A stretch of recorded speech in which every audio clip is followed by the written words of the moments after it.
It is. Hello, everyone. Um, Today is Sunday. Today marks 21 days. It's been 21 days since I had my last cigarette. 21 days. And I've been going through a whole bunch of different phases in this 21 days. Um, it's never easy when you're trying to quit something or you're trying to, uh, you know, start a new habit. So the journey is has not been easy. I've been going through all kinds of different stages. Like when I first quit, I think the first day is the easiest to me because it's just like you're in your mind. You're just like, I'm gonna quit. I'm not smoking no more. That's my last cigarette. That's it. I'm not doing no more. And so that first day or the first hours of that first day to me are the easiest because your strength is high, like your determination to let go of the thing, whatever that thing is. For me, it's cigarettes. For some people, it might be something else. It might be alcohol, it might be food, or it might be you know crack cocaine. I don't know. Everybody got their thing, whatever that addiction is. So when you first decide that you're going to quit, that first day or couple hours, to me, is the easiest. But as you get some hours into it, that first day, it could be okay, a little bit bumpy. If you make it through the first 24 hours, if you make it through the first, you know, day and night cycle, your chances of going 2 days is stronger, I think. If you make it through 48 hours, your strength gets stronger. That's been my experience anyway. So, and then I've also started reading. I started reading. I've been trying to do stuff to keep my mind occupied. So I started reading this book called The War Room. So I've been trying to pick up do little things to take my mind off of smoking. I got me some sunflower seeds too. So I tried to eat sunflower seeds. My main thing, and then I went through the emotional part because it seemed like everything was hitting my emotions, and I was emotional and crying at the drop of a hat. Now I think I'm irritated. I think everything is irritating the hot slap out of me. But somebody told me that. Somebody was like, okay, you're going to go through the stages and you're going to go through your anxiety and irritation and just everybody getting on your damn nerves. I think that's what I'm going through right now. Because I swear, I'm just like, everything is just irritating me. But I know that's just the stages of withdrawal. They say anything that you can stop doing for 30 days, you can stop doing. So I made it through 31 days before, right? So I'm trying to make it through. I, I'm so close to that first 31 days. So now I'm trying to make it to um, 60 days. I feel like if I can make it through 60 days, then I can make it through 3 months, you know? The other thing I've noticed is I started coughing. Like by the second week, I started coughing. I've been coughing. Little stuff just like, and I think that's part of the process. I think the coughing comes when you stop smoking. I think that, yeah, I think the coughing is part of it. Quitting an addiction is not, it's not easy. It's so crazy because starting something is easy, you know. If you think about when you first picked up your first cigarette or your first joint or your first whatever it is that your addiction is, you know, if it's sweets, when you first started, like it don't even seem. It seemed like when you started, it just seemed like it wasn't no time into it. It was easy. You just picked, you know, it just became a part of your personality. But then when you tried to quit doing it, it seemed like every day is a freaking month. It's like every day I'm counting. I'm like, I made it through another day. And it felt like that was the longest 24 hours. And then it's just like, okay, I got to make it through next week. And if I can make it through next week, then I'll be a whole month. And that next week seemed like it's 90 days away. So it's not easy when you decide that you're going to quit something. And then, but it makes it easier when you have support. It makes it easier when you have people who are, um, even if they're not, uh, if they don't have that same addiction, if they are at least supporting you, like let's say, or if they do have the same addiction, but they're like, I'm not going to smoke around her, or I'm not going to drink around him, or I'm not going to, do whatever because I know that they're trying to quit this thing. So it's good when you have support. I will say that my fiance and my son, they are trying to support me in this, but it's irritating me that they still do what it is that I'm not doing. But I know that I can't be tripping on them because it took me 40 years, you know. So I'm irritated today. This is irritated today, but I'm at week 3. Sometimes the urges be getting bad though. Like I can feel it, like my whole mouth just feels like all I need is one cigarette and then that feeling will go away. But the truth of the matter is once you smoke that one cigarette or you have that one drink or you do that one thing that you're trying to quit, it's just like starting all over from scratch. Because when you do one, you can't just do one, because once you do that one, it's like, oh damn, you got to do another one because it's like it's been a long time since you did that one. And then you're doing another one to make up for the other, and then before you know it, you right back into the whole fledge of things. So you have to fight the urges one moment at a time. So I've been using this book. I really, have y'all seen this movie? I haven't seen the movie, but I see it's on, it's called War Room.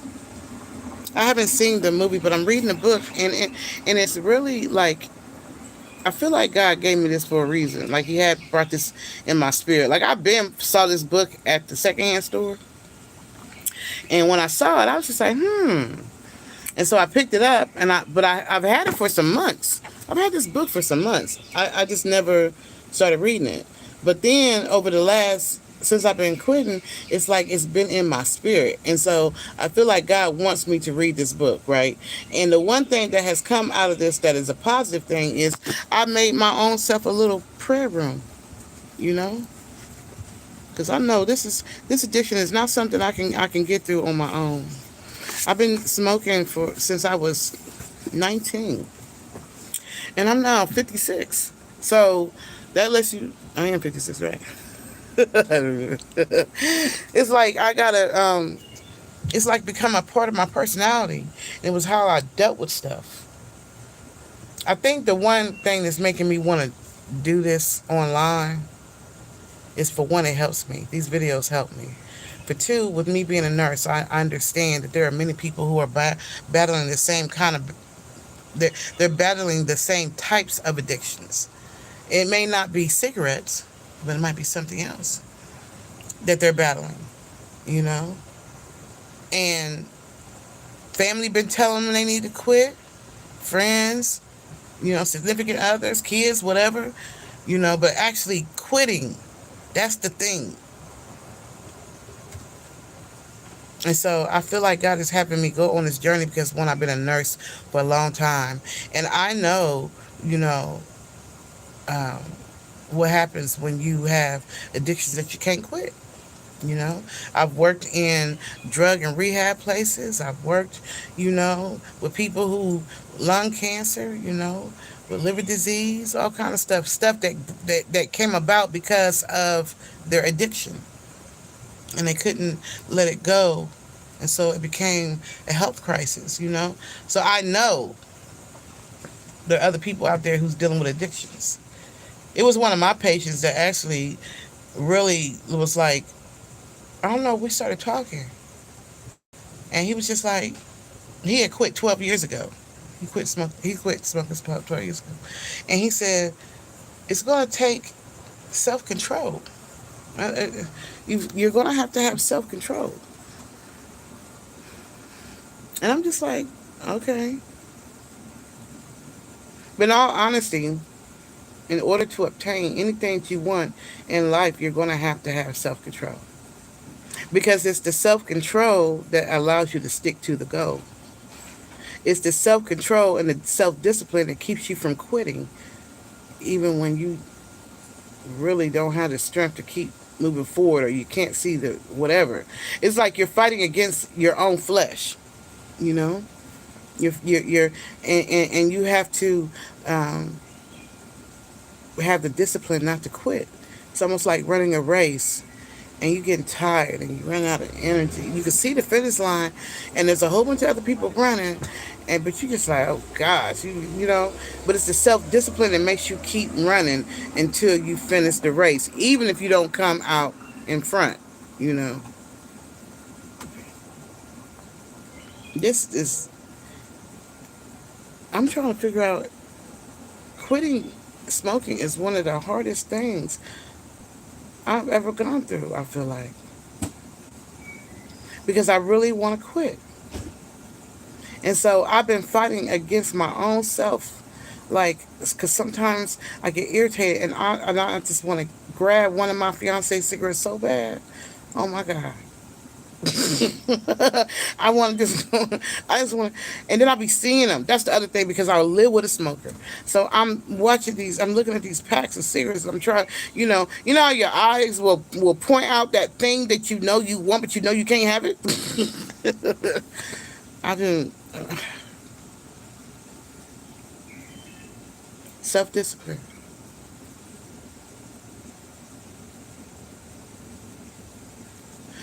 I think the thing that even made it possible for me to even begin this journey is because uh, I started restricting myself. I started small steps of self discipline, and I started with fasting, because fasting is something where you have to discipline yourself. If you say you're not going to eat from 12 midnight to 12 p.m., or 12 p.m. to 12 midnight, or whatever, you have to literally restrict yourself. You have to control your urges. You have to discipline your spirit, your soul, and not do it. And so I started this journey with fasting. And I would just be like, I'm not going to smoke, and I'm not going to smoke, and I'm not going to eat anything from 12 midnight to 12 p.m. That's how I started. I'm just like, so 11:59 or 11:58, I'll eat my last whatever. I smoke my last cigarette, and then I was like, all right, I'm not smoking nothing else. And I did it overnight, so because that was easier for me, right? But that was the beginning of me getting to this week 3, you know. So then I would say, you know what, I'm not gonna smoke for uh, I'm not going to smoke for 3 days. For the first 3 days of the month, I'm not going to smoke between this time and this time. You know, uh, I was disciplining my flesh, and I would give it hours. And then I started saying, you know what? When I leave home, I'm not taking no cigarettes with me. I'm gonna leave them at home. I'm gonna go do whatever. I'll wait till I get home to smoke. So I'm disciplining my flesh. So I'm thinking to myself, you have to do the same type of techniques with any addiction, no matter what that addiction is, right? You have to discipline your flesh. You have to start with baby steps. I just feel like God wants me to share this journey, because there are other people who you have a desire to quit something too. You have a desire to let go of something. God has been speaking to you about letting go of something, and it's been a battle, and it's been hard, and it ain't been easy. And you've tried, and you feel like, I tried and I failed, and I tried and I failed, and I tried and I failed, and but you still have that desire. I feel like those are the people who God is going to be putting me in front of, right? As I go, as long as I am obedient. And it's a battle every day. It's not easy. It's not easy to decide that you're not going to do something, right? It's not. But I feel like God is placing me in front of those people who have a desire to let go of something or to quit something. or maybe to begin something. I don't know, but whatever it is, it starts with prayer. I really feel like it starts with prayer, you know, and then it starts after prayer. It starts with a plan. So once you pray about it, then plan how you're gonna do it. And then once you plan how you're going to do it and you've prayed about it, then it's time to execute it, right? And put it in order. And even if you fail, you haven't failed if you pick another stop date and you say, okay, well, I slipped this month, so I'm going to try again next month. And that's what I was doing. I was just like, what do I read to? Okay, so this book is called War War Room, and it says prayer is a powerful weapon, and it's by how you doing, Gracie? So Gracie, it's called War Room, hmm and it's actually a movie. It's actually a movie, but I've been reading it one step at a time. I've been. Um, have you read her other book called Fever and Prayer? No, I didn't know she had another book. This is my first time even reading finding this. I was actually who was this by? It was who was the original um a novelization by Chris Fabry based on the motion picture by Alex. Chris is a female. Chris Fabry, is this a female? Okay, so let me read what the back of this says. Uh, Chris Fabry, I hope I'm pronouncing it right, Fabry, is an award winning author and radio personality who hosts the daily program Chris Fabry Live on Moody Radio. He has written more than 70 books for children and adults. Wow.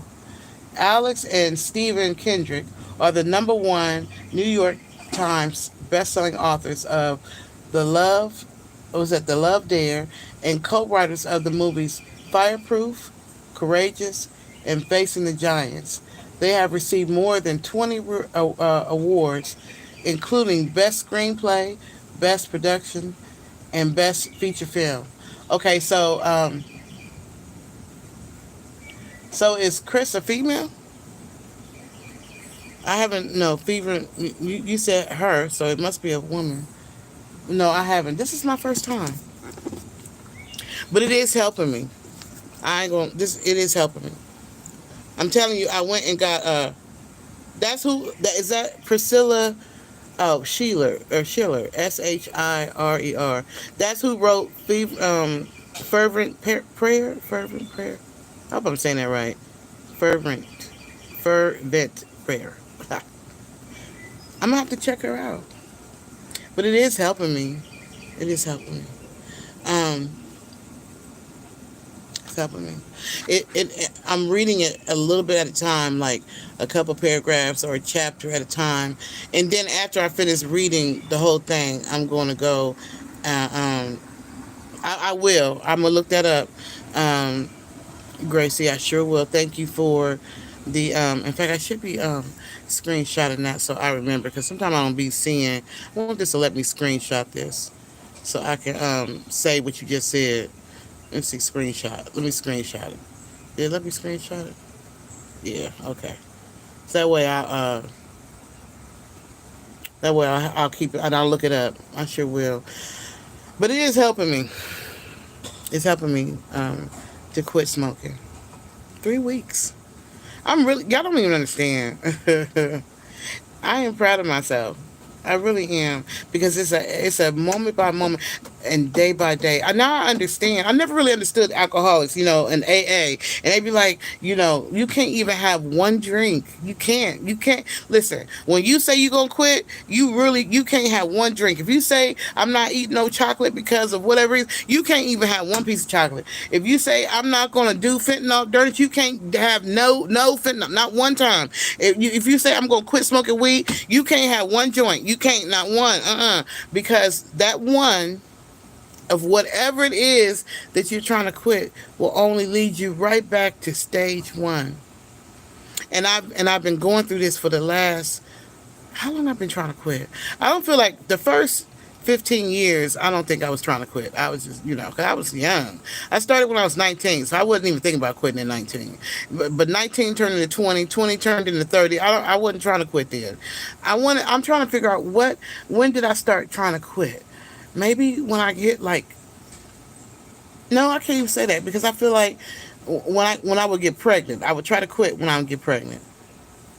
When I got pregnant, I feel like with my daughter, I quit when I found 3 months. I was able to quit, and I didn't smoke for the rest of the pregnancy. The other three, I smoked. Lord Jesus, I'm sorry, y'all. The addiction was real. Um, a woman's battle plan for a serious, specific, and strategic prayer. I'm so happy for you for your 3 week victory over the grip. I appreciate you. Thank you so much. Look, you didn't make my day. Look, I just sat up. Come on now, Miss Gracie. I needed you. I promise you, because I was getting irritated. I was in a mode of irritation. I'm just like, sometimes you be like, I don't even know why you feel like God is telling you to do something, but you don't even know really why you're doing it. So it's just like I'm getting up here and I'm talking to people, and I don't even really know if anybody paying attention. I don't even know if anybody watching these videos. But I just feel like I'm supposed to do it, right? So I'm sharing my journey, and it's so funny because I've been going through, since I've been on YouTube. I don't know how much is real and how much is fake. That's where I'm at right now. I don't know what's real and what's fake with YouTube, because it's like when I go live, it's like I notice that my subscribers go down. I'm just like, well, darn, does that mean every time they see my face, they're like, oh, there she go again, or are they fake? Like I don't know. The whole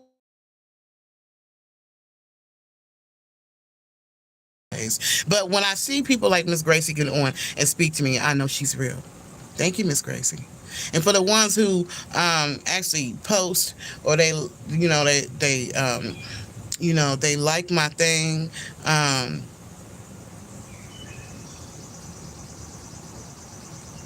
Oh, is that what it is? I understand that, but we out here. They want to see if you are consistent, and I'm not always consistent, but I've been trying to be consistent. I've been trying to be consistent this time, Miss Gracie. I've been so trying. And I'm not doing it for media. I'm really not. I'm not doing it for likes. I'm not doing it for that. I'm just doing it because, I feel like that's what God is telling me to do, and I'm trying to be obedient to what He's telling me to do in this season.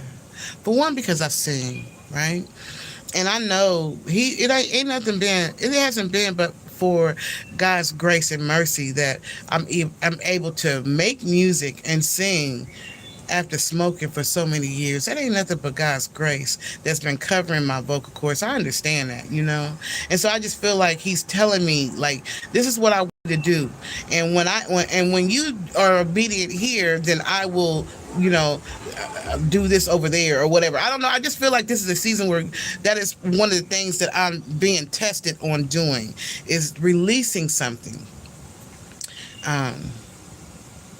in faith and trusting, that I will be blessed for my obedience. Like I'm just I don't know. I guess I'm just at that point. And my other thing is I just don't want I don't want to be controlled by any substances anymore. I don't want to feel like I got to get up and the first thing I got to do is smoke a cigarette. Or I don't want to feel like, every time something happens, the first thing I do is go rushing for my cigarettes. I'm tired of funding the cigarette people. Don't let that smoke stop them. And yes, claim that. I appreciate you, Miss Gracie. Thank you, Miss Gracie. I don't even know who you are, but I appreciate you. Yeah, I be wondering sometimes, if there's real people on the other end of this. And I'm just like, God, is this, but I just do it anyway, just because it's helping me through the process. And it's also helping me to stay accountable. In all honesty, it's helping me when I do these videos. Like when I get into one of them modes where I feel like I want to smoke, I go and do a live, or I'll go get some sunflower seeds, or I'll go drink some water. Oh snap! That just reminds me. Wait, hold on. I forgot I got my rice on. Hold on. Hold on, yeah. I gotta turn this rice off. I just I'm sorry, babe. Did you turn it off? Yeah, it's good.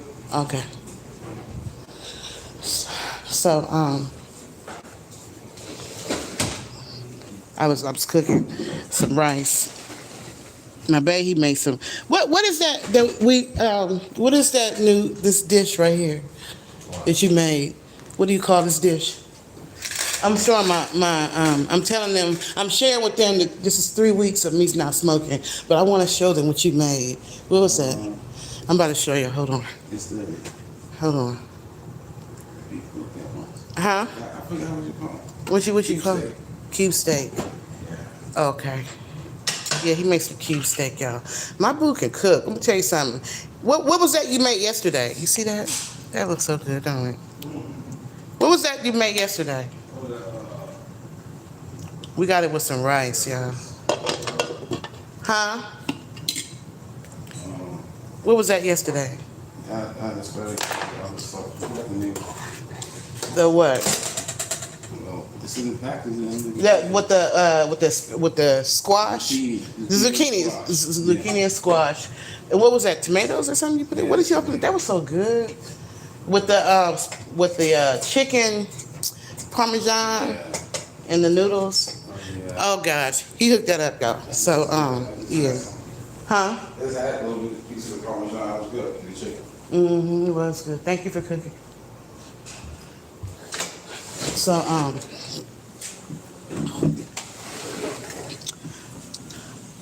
I should have brought my fan out here. Hold on. This is helping me not smoke, y'all. Y'all don't even realize that y'all help me. You know? So I hope that these videos help y'all. I hope that there's somebody out there who's like me, who you've been trying to quit something, right? You've been trying to quit, drinking, smoking, whatever your thing is. Whatever whatever your habit is that you're trying to quit. You know? Whatever that might be. Whatever it is that you've been praying and you've been asking God, God, please help me. Because I know that's what I was doing. God, like, God, please help me. I'm not going to be able to quit smoking on my own. Look, I can't do this by myself.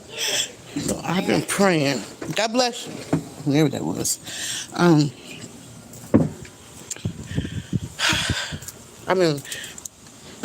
I've been praying for a long time about this addiction.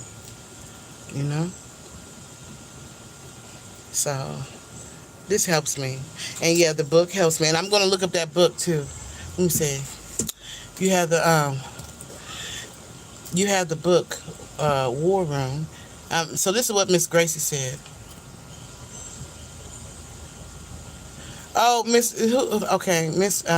hold on, Miss Gracie. I'm going to read what you said. I seen Miss Tanisha Gaywood. I'm trying to stop smoking too. It is hard.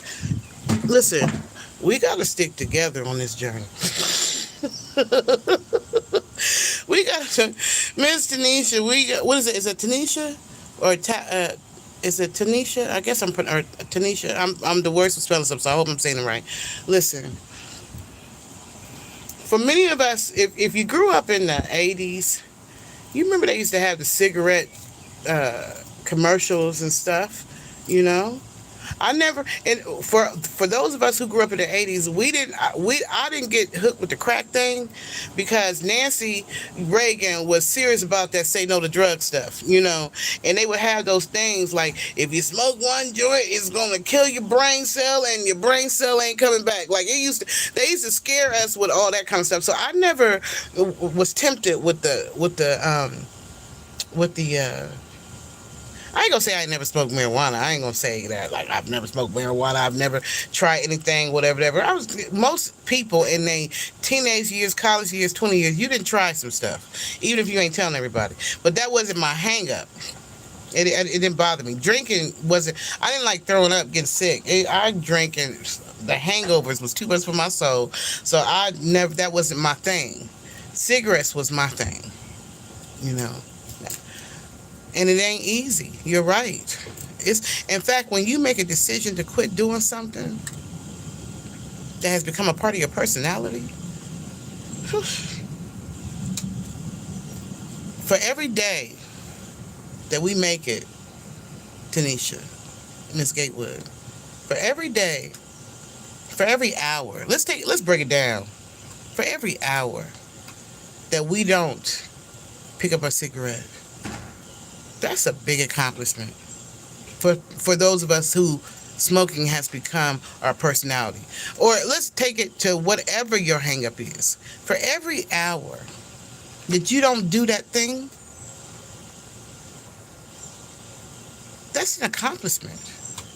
Every day when I go to bed and I made it through without sneaking one of my fiance's cigarettes or something, I feel so accomplished. I feel like I did it. I made it through another day because it's a day by day movement. It's a day by day step. That's why you see me saying, 3 days in, 5 days in, 10 days in, 2 weeks in, 3 weeks in, because this is serious. This ain't easy. This ain't easy, So I'm celebrating.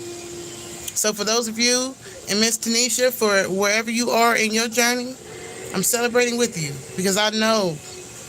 So let me see what Miss Gracie said. Oh, okay. You talking about cigarettes? Yes, Lord. Jesus, take the wheel. So Miss Gracie said you have the book War Room. Yeah, that's this book right here. And read it. You will. If you go get that book. Fervent prayer, and you read it, you will know in your soul God is real and his people are out here waiting for you. So keep going. Oh, so you about to make me go and look this book up when I get off the line. You about to make me go look this book up right away. I'm about to look this up. Yeah.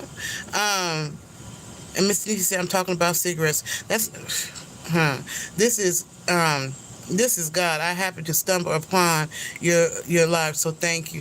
You know what? So that is, see how God works. Because I was just telling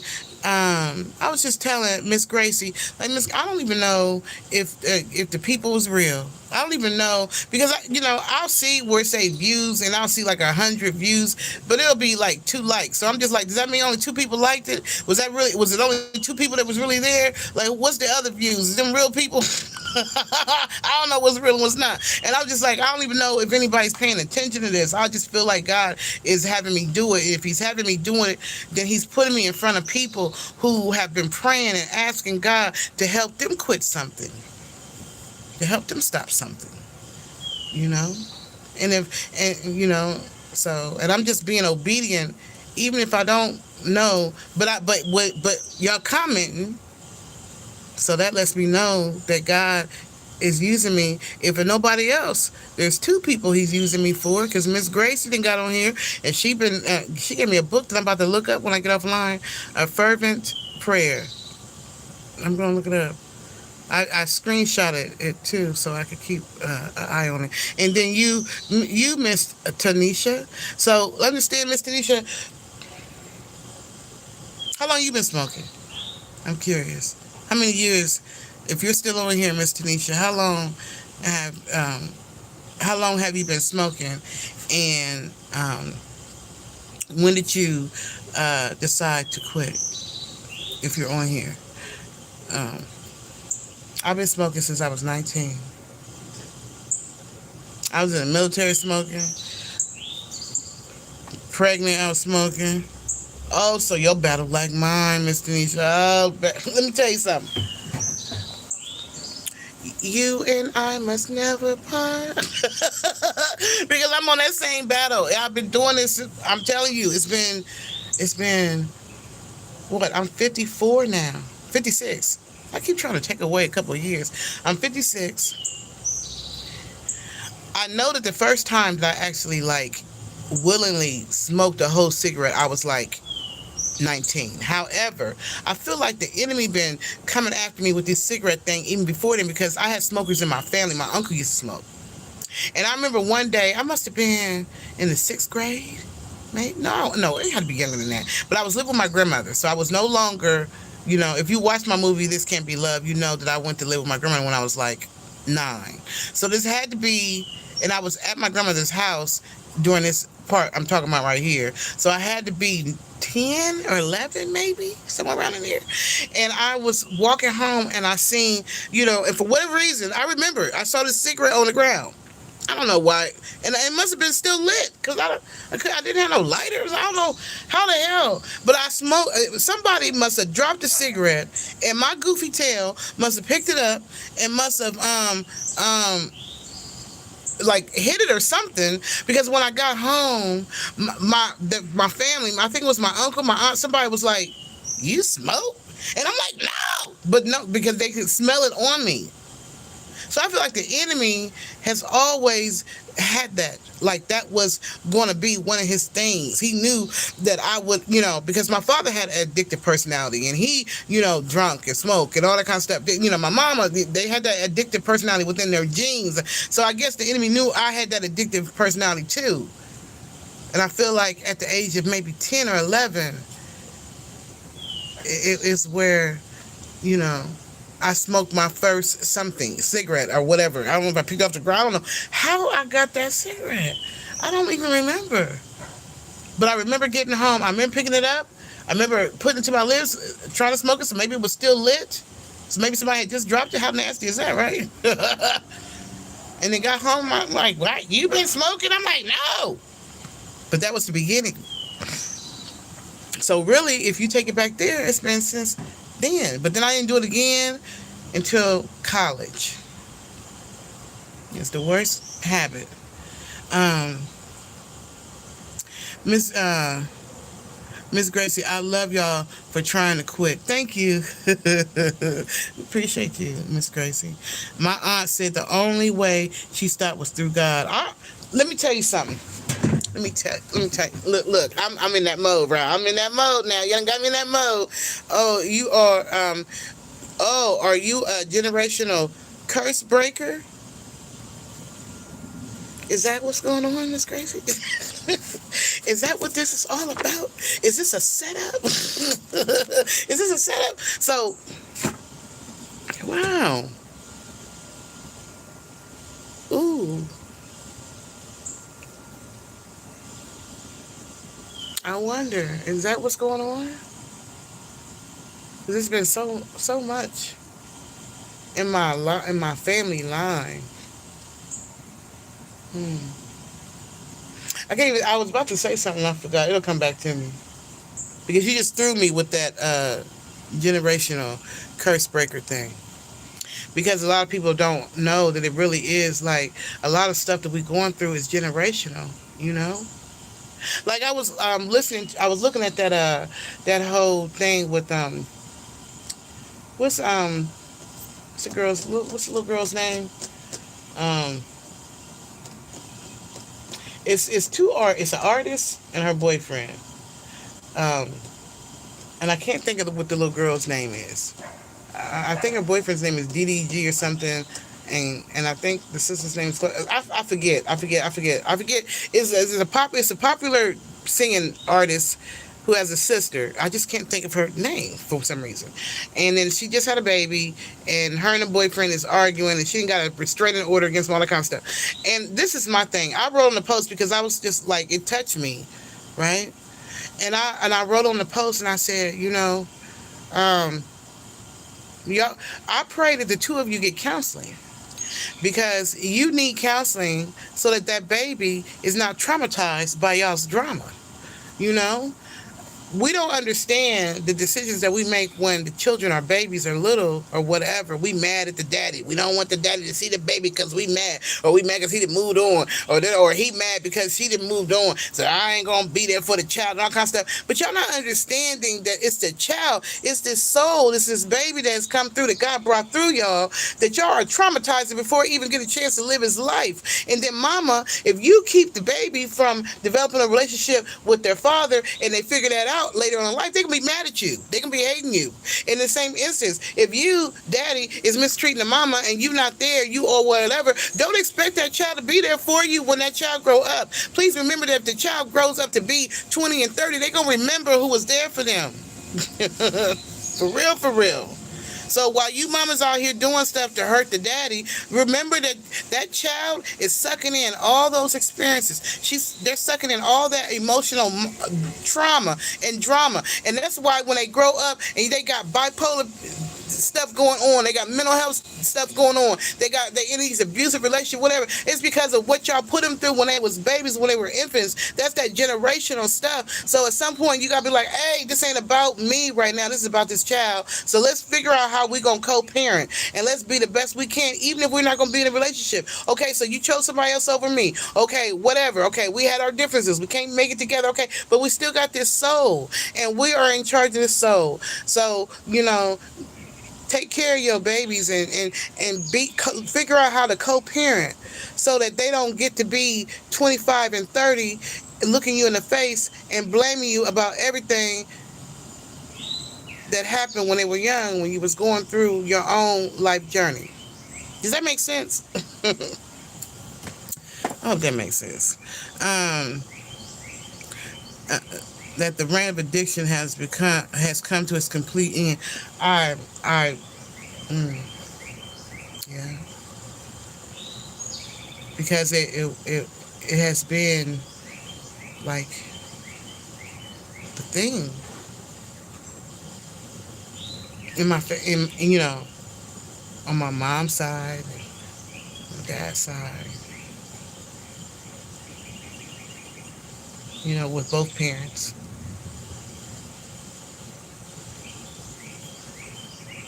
And it's so hard when I, see my son smoke, and I just be like, because I used to tell him don't smoke, but it's hard to tell your kids not to do what you're doing. It's hard to be like, don't smoke, don't drink, don't do this, don't do that. But you will sit up there with a blunt in your mouth or with a cigarette in your mouth or with alcohol, telling them what not to do when they grow up. Yeah. But shit, I understand now. So if that's what's going on, Miss Gracie, if God is using me to help break generational curses, then I am humbled by that. I think, and it's so funny because the music that I make is not your traditional, baby come back, I love you, baby. My music is not that. For whatever reason, from the very beginning, from the very first recorded music I ever made, it was about life. I sung about life. My first song was called Faith, which still is out. My second song was called Situations, where I'm singing about life situations, like we got to watch what we say because, your life and death is at the power, is in the power of the tongue, right? So sometimes in relationships, you can say things that you don't really mean, but you just want to hurt the other person. But the problem is, though, some people don't know how to bounce back from them hurtful words. And so they can make them do bad things, step outside the relationship or see other people or do whatever because of the hurtful words that come out of your mouth, and they want to hurt you back. So they're hurting you back by messing around. But then messing around ain't doing nothing but hurting the relationship, and it's bringing it to something to an end that could have been fruitful. Does that make sense? You should study psychology. It will equip you to help others. And that's the thing. That wasn't even me. It was never really my. Well, when I wrote the book, This Can't Be Love, my whole reason for writing that book initially was just because I wanted to speak out. I can't even say it started off with me wanting to speak out against domestic violence. In all honesty, or child abuse. All honesty, it was my own therapy. I wrote that book for my own therapy, to get over my own childhood trauma. And then once I started writing it and being, and I was in an abusive relationship with my youngest son's father when I was writing it, so it became like, speaking out against child abuse and domestic violence because I ended up, in a domestic violence shelter. It was just crazy, just this whole thing. And so suddenly it became not just my story, but it became like I wanted to speak out against domestic violence and child abuse, period. Because I know that there are a lot of children who are being abused, right? And people around them know, the teacher know, you watching this baby come to school every day looking dirty, look at this, you know something going on at home, you know. And back when I was growing up, I think that a lot more of that was going on and they wasn't saying nothing about it, you know what I'm saying? Or you got family members, you know, that, like when I was being abused, there was my stepmother's family knew, you know, but y'all didn't do anything to stop it. There was people in the neighborhood who used to tell me they used to hear me screaming and stuff, who lived in an apartment that was adjoining to mine. So they was telling other people in the neighborhood, you telling the other people in the neighborhood about what you hear about the next door neighbor, but you're not doing nothing about it.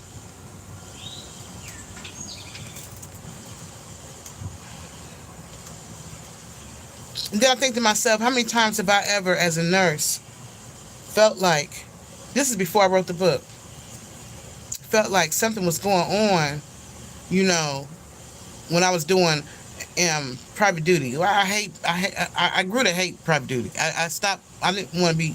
I started to hate having to stay in people's homes, you know, because when you walk into somebody's home, you walking into their environment, right? And that family, you ain't just dealing with the patient, you deal with the family, the boyfriend, the kids, you know.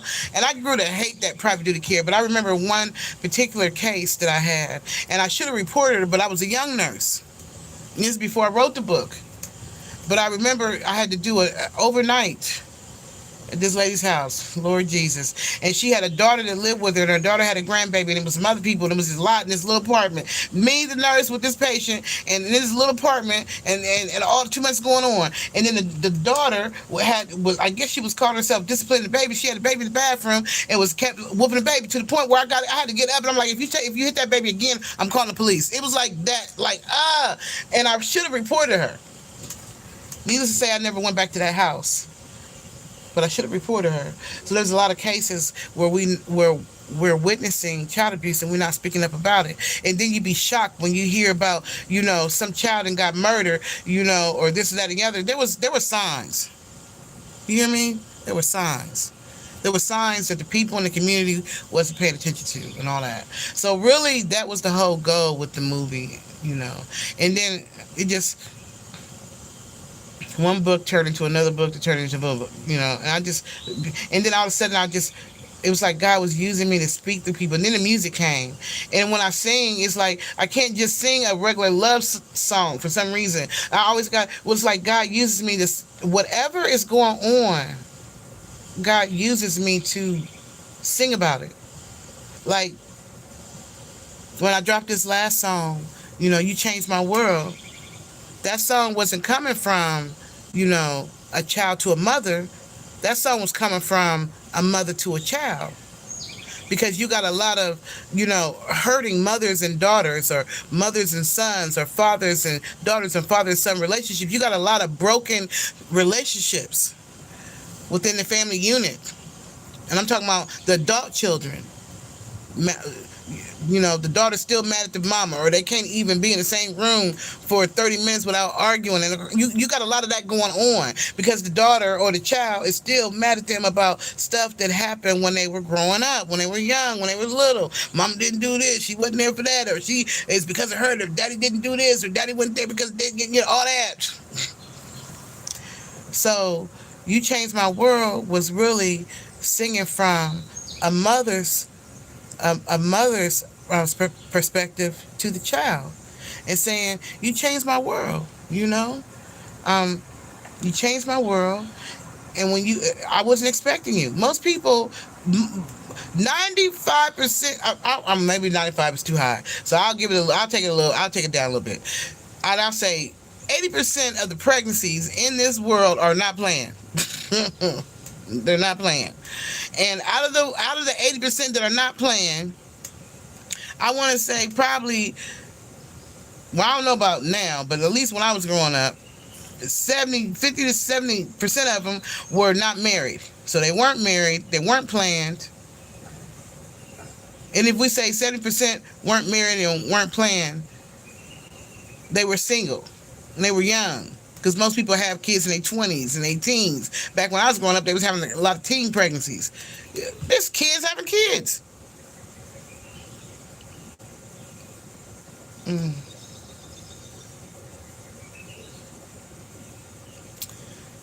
Miss Gracie said, "Wow, you seem like a perfect candidate for a generational curse breaker." Is that what God is doing? Lord, is this what this is about? Jesus. So I wasn't. It was never my plan to really be counseling people, because Lord, I go through emotional roller coaster rides like it ain't nothing. But maybe this is what God always intended it to be.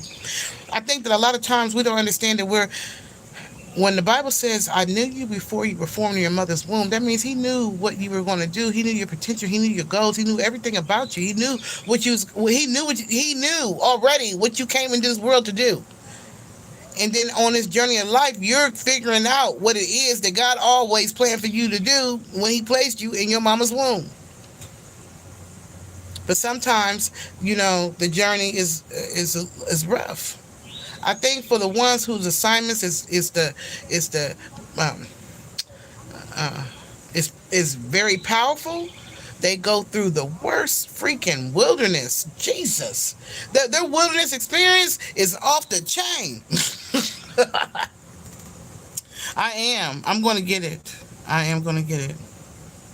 Miss Gracie, I'm gonna buy that book. I screenshot it. I promise you, that's gonna be. I'm gonna buy it so I can read both of them, because I understand that you know it came to me that God is using prayer to help me get through this. So that's what I want to take it back to. When I first decided that I was gonna quit, it was like the last or maybe the second week in April, and I said I'm gonna quit smoking as of Saturday, the 26th. That was my plan.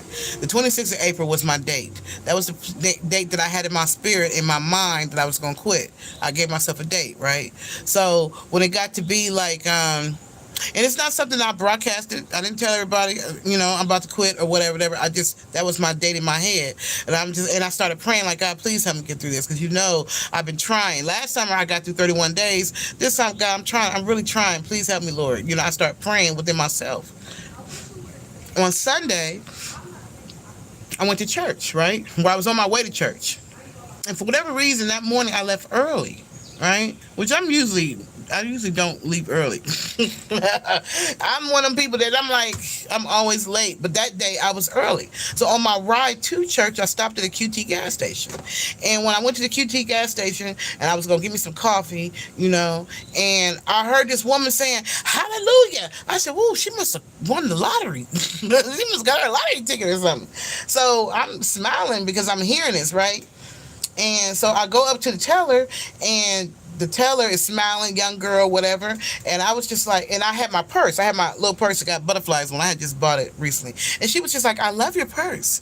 And I was just like, "Oh, snap, thank you." I was like, "Yeah, you see my little butterflies?" And I showed her, I pulled out my fan.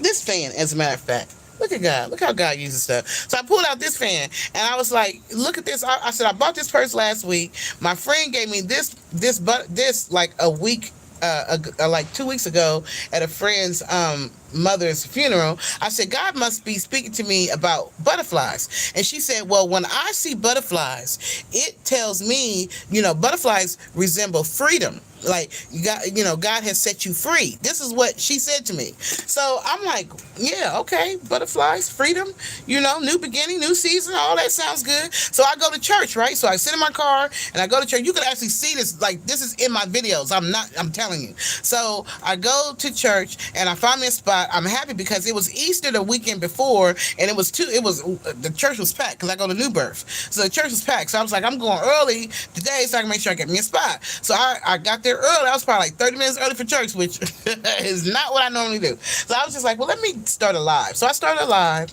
and I started talking about, what God was talking about. He was setting, he the new season and the new beginning, and how God was doing things. Butterflies. I was talking about butterflies and just that God. This is a new season or a new beginning. I knew it was something about that new season, new beginning, new something. I knew that because of the butterflies, because of the conversation with the lady at the gas station. So I go into church, right, and the whole sermon is about what who God sets free is free indeed. And he was setting people free of addictions. And like, there's no way in the world that the pastor could have known to do something that hadn't happened. The whole service was about being set free. Jesus. So I knew that me quitting or deciding to quit that day was in alignment with what God had planned for me because of what I was feeling, because of, the whole butterfly situation, what happened when I went to the QT gas station before I ever got to church, the live that God had me do before I went in church, and then how, the whole sermon was about being free. Jesus. So I knew that was God. God was like, yes, this is what I want you to do. It's time. And when I set you free this time, don't you go back. You keep walking in faith. Be obedient. Because the problem with Saul, because I'm reading the Bible and stuff, and I read 1st and 2nd Samuel, and the problem with Saul is that God chose Saul first. Saul was chosen first, and Saul had an assignment, but Saul was not obedient. Jesus. And so Saul ended up losing his spot, and he ended up giving it to David. David ended up taking the spot, and Saul went crazy. Saul was crazier than a doorknob, because he lost the favor of God because he wasn't obedient. So I'm like, I don't want to not be obedient to what God is telling me to do in the season when I know without a shadow of a doubt this is what he's saying. So it's a day-by-day thing. It's a step-by-step thing. It's a moment-by-moment thing. But I know it's time. And I said it in the video before I even went to church. I said, I feel like the people who God is bringing into my life right now is a certain set of people. It's either people who are on the same journey with me, like you have gone through a season of hardships and trials and tribulations, and God is taking you to another level. And as you transition to this level, you have to be obedient to whatever he's telling you to do. So there's other people who are in this same circle with me who are trying to quit something, stop something, or be obedient to God in some kind of way. And he's also sending destiny helpers like Miss Gracie, right? Who is giving me information and knowledge for me to look up. Yes, Miss Gracie, you can ask me a question.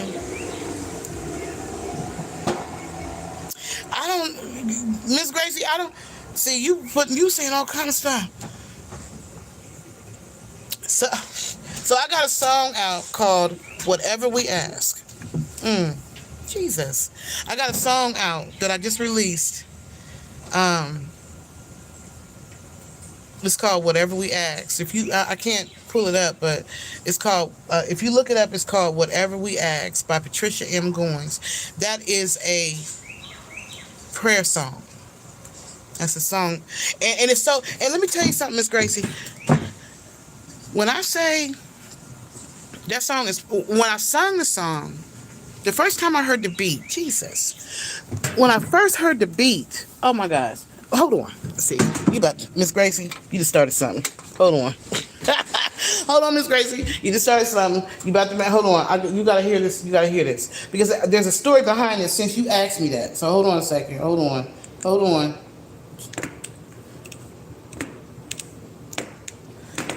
So you just started something, Miss Gracie.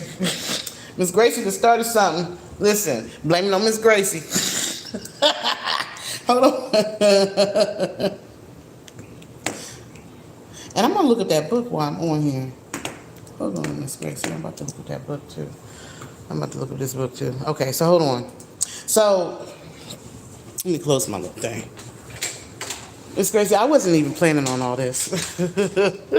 I wasn't, but God be knowing what you need. Because I was irritated. And I know this is a long live, y'all. So, yeah. For those of y'all who, hold on, Miss Gracie, stop playing. Miss Gracie, am I?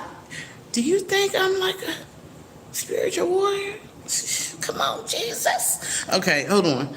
I don't know. I don't know. It's just music is a thing for me, right? It's like, so hold on, Miss Gracie. Hold on, y'all. Whoever else is on here still. Okay, so I'm about to pull this. So when you ask me, do you ever sing your prayers? I'm about to.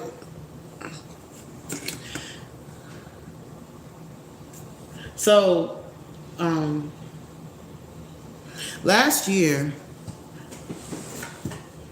hold on. Let me pull the song up first, and then I'm gonna come back and tell the story. Let me pull the song up first. Because you gotta hear this, Miss. This is a song that I actually have out now, but I gotta give you the story behind it so you can understand what's really going on here. So hold on. So let me see here. It's called Whatever We Ask, and it's by me, Trisha, and I'm gonna play it, and then I'm gonna come back, and I'm gonna give you. Since you asked me, you asked me, Miss Gracie, so I gotta show it to you. Since you asked me, so let me turn this around. Hold on. Let me make sure the volume is up. Okay, so this right here is the song, and I'll be right back. Let me go get this thing. Hold on.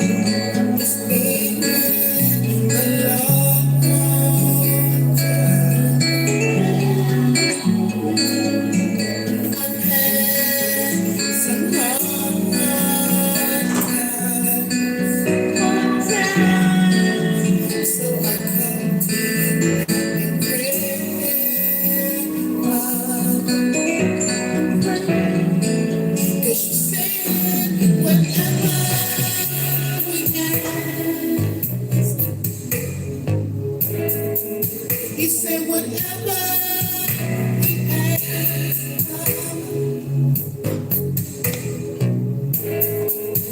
so I come to you in prayer, Lord, and I'm asking for your blessings for my family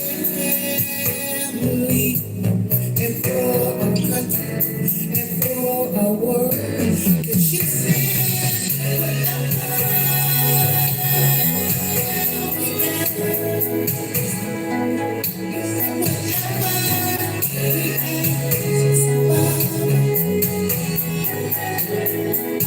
so I come to you and for your grace and for your mercy.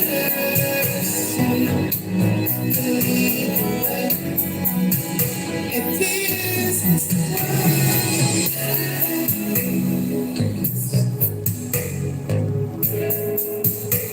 I know that's the reason why we go through some things.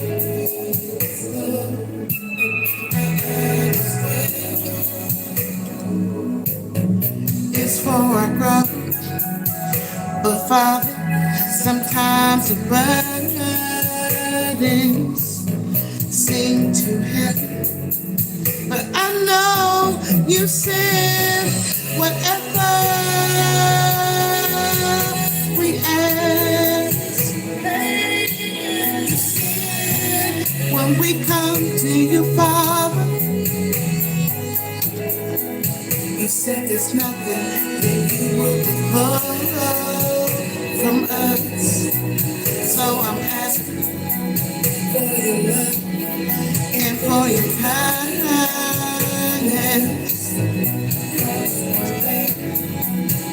And this is what I'm asking.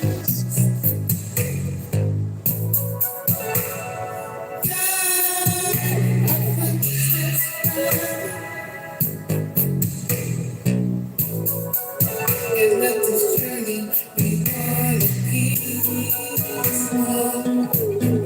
Guide the way and don't let us go to the left, walk around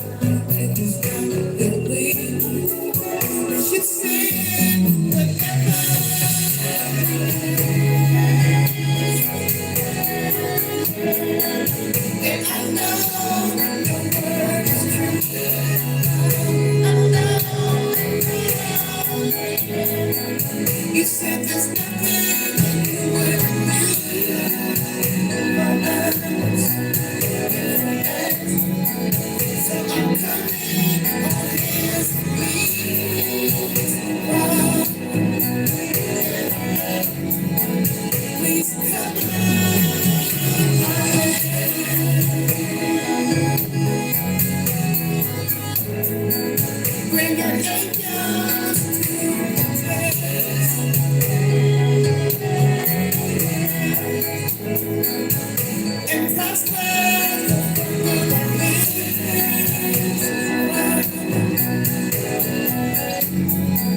We can do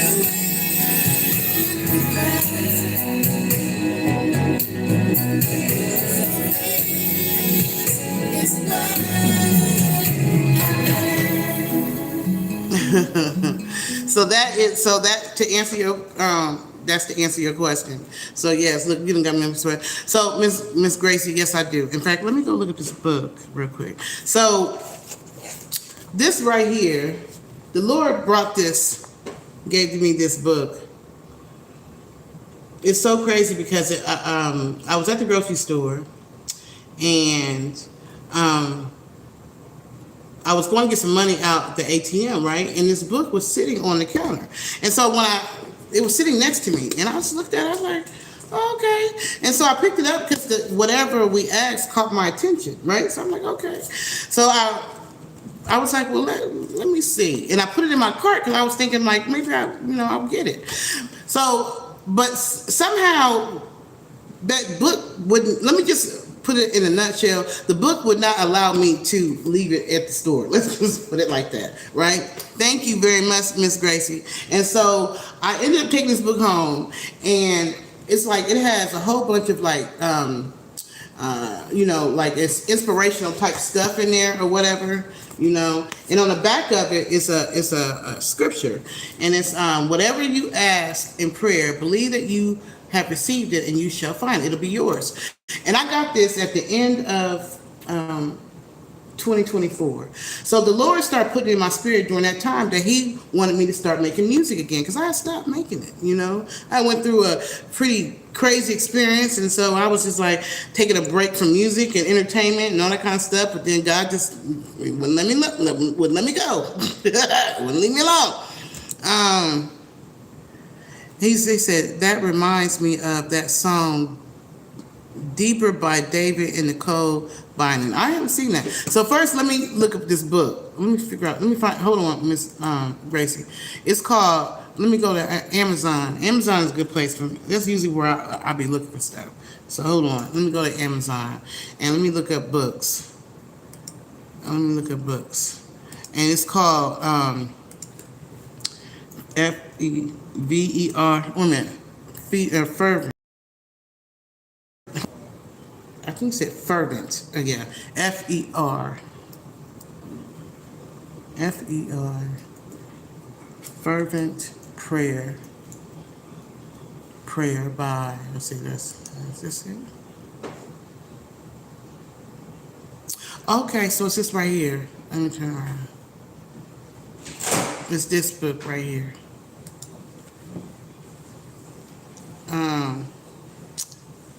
It says a woman's battle plan to serious, specific, and strategic prayer. Okay.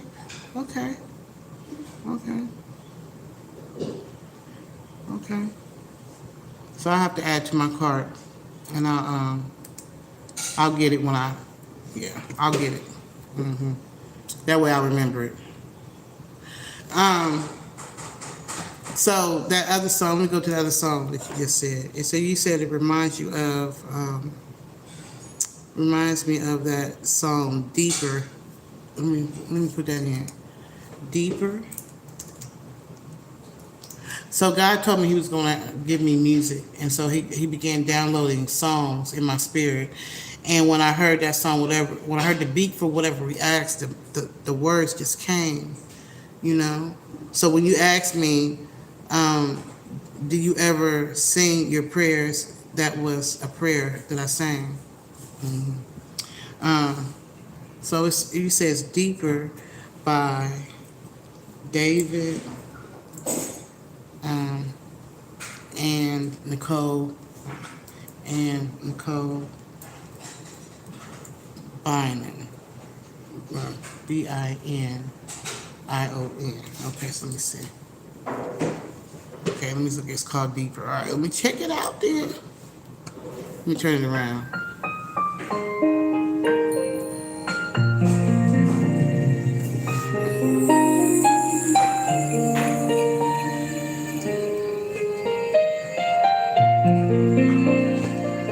This is called.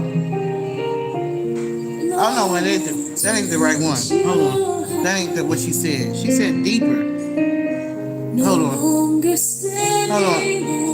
Hold on. I'm looking for that particular one. Or was that the right one? Did I do it? Or maybe it was. It just did. Okay. Okay, man. I'm sorry. Okay.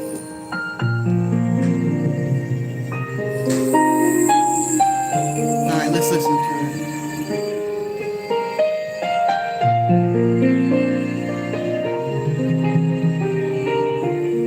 Lord, I wanna touch your heart. No longer standing on the outside looking in. Thank you, Miss. Thank you so much. I appreciate you. Lord, I wanna see your smile. I know it's there because you said it's apparent that God is aligning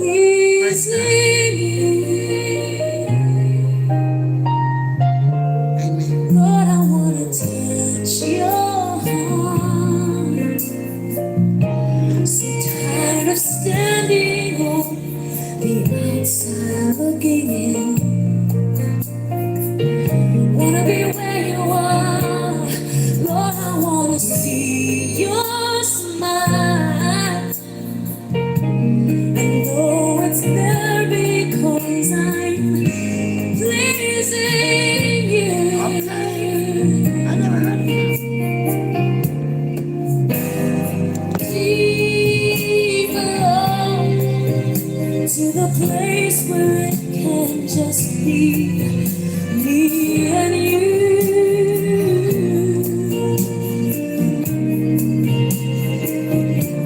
I want to get closer, love. Gonna find your heart and lose myself in you.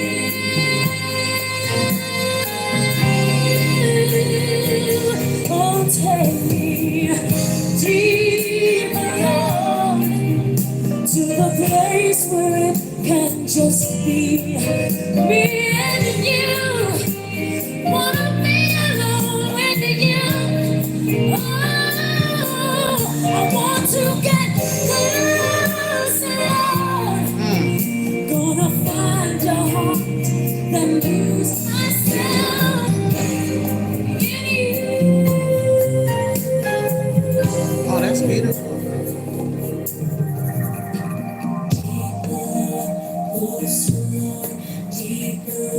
Please draw me closer to you. Deeper, closer, deeper. Please draw me closer. Oh, deeper, closer. I like that. Deeper, please draw me closer to you. Wanna be where you are. You can feel the anointing on it, you know. I love music you can feel the Spirit of God. Her voice is beautiful. Deeper to you, oh God. Closer, closer,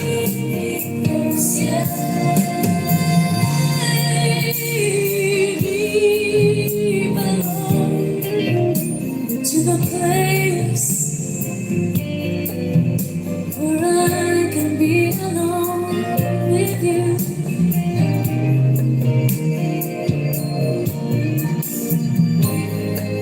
Closer, Lord, gonna find your heart and lose. Oh, that is. Oh, her voice is beautiful, absolutely beautiful. You can hear the anointing. Wanna be lost in you.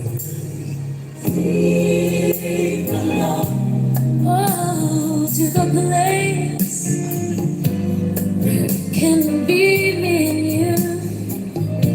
Shut out the outside. Oh, wanna be closer. Just wanna find your home. Then get lost in you.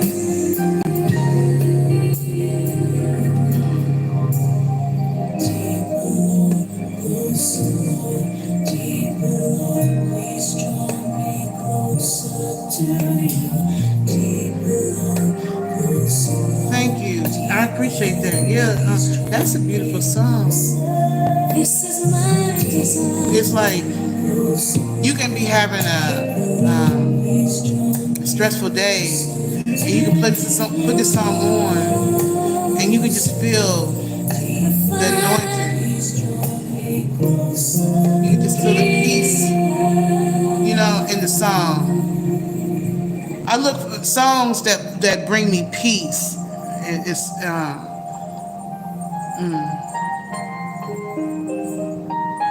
that's pretty. Come on, Miss Nicole and David. All right, now I see y'all. I'm going to check out some more of that music. You know who she reminds me of? What is that one lady? I'm trying to think. What? It's another lady who she remind me of. I'm trying to think of what that lady's name is. Uh, uh, I'm gonna think of it in a second. So this right here is that song I was telling you about that I did for the mothers on Mother's Day. I gotta think of that other lady's name. Who she reminds me of? But this is a song to the children.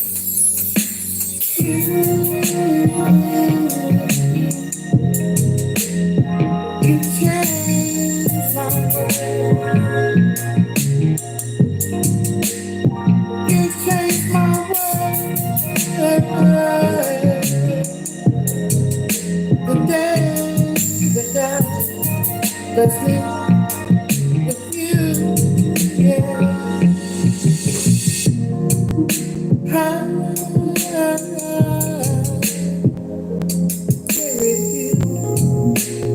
Oh, you welcome. I like the music. I wasn't sure how to be the best parent for you. Yeah. See, I was young,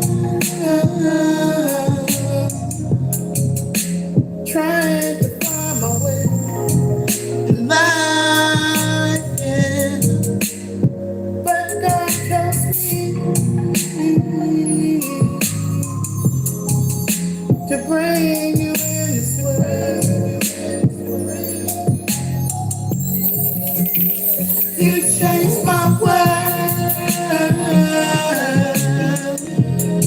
You changed my world. You made me wanna do right, do right. You made me wanna live right, live right. You made me wanna do the best for you, yeah.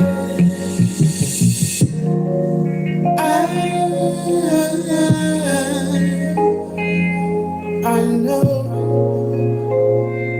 sometimes I made mistakes, yeah, along the way, yeah. I know that wasn't always easy for you. I know, and I'm so sorry.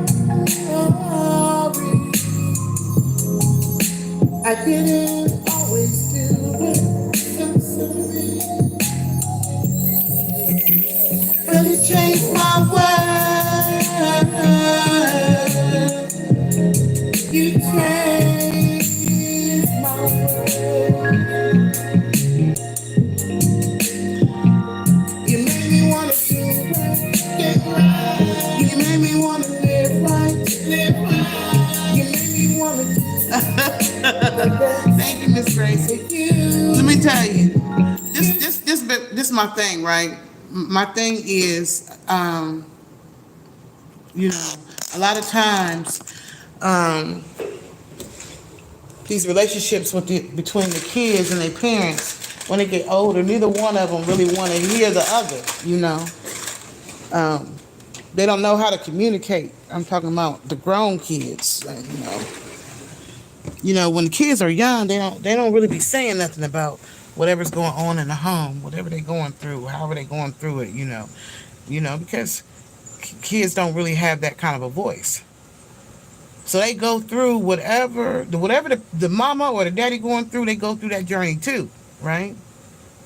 And they're silent on that journey until they get to about 18, 19, 20, 30. Then all of a sudden, they want to come and they want to talk about all the stuff you didn't do. How come you didn't this, that, and the other? And then the parent who was just really trying to figure out their way through life too is trying to be like, but the only reason why I had to go through this because this, that, and the other. You don't understand the sacrifice I made. And the kid's like, well, you don't understand the trauma you put me through for doing your sacrifice. So neither one of them is really listening to the other. So you got a lot of relationships that are strange. I'm going through this in my own life right now, so I'm only speaking from facts. So the fact that God has given me the grace to quit smoking in the midst of me going through these kind of challenges with my grown kids, I guess He's allowing me to share my testimony so that other parents who are going through the same thing can understand. Listen, you ain't by yourself. The other people who are going through stuff too, and for the young ones who you still on the journey, you still got little babies or whatever, you can make a conscious understanding that what you do when they're young does affect them, even if they don't tell you, right? Because sometimes they wait until they feel like they can tell you, or they can speak out, or they got a voice, and then here comes all that blah, and so each one is trying to explain why, or their side of it, and ain't nobody listening.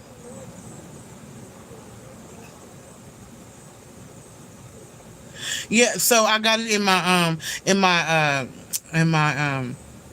uh what do you call it, my shopping cart. They gave me for Nurses Week. My job gave me a coupon for Amazon, from Amazon. So I'm gonna buy it because I want to get that, and it's another book that I want to get. So I'm really trying to read. It's helping me through my journey. Yeah, it's helping me through my journey. And you know what, Miss Tanisha, a lot of parents, everybody wants to express how wonderful. Oh, my child is the top soccer team player and got out of role, and they the best and they the greatest, and we got the best relationship, and we make brownies together on Tuesdays, and everybody want to show those. But what about the relationships that's struggling?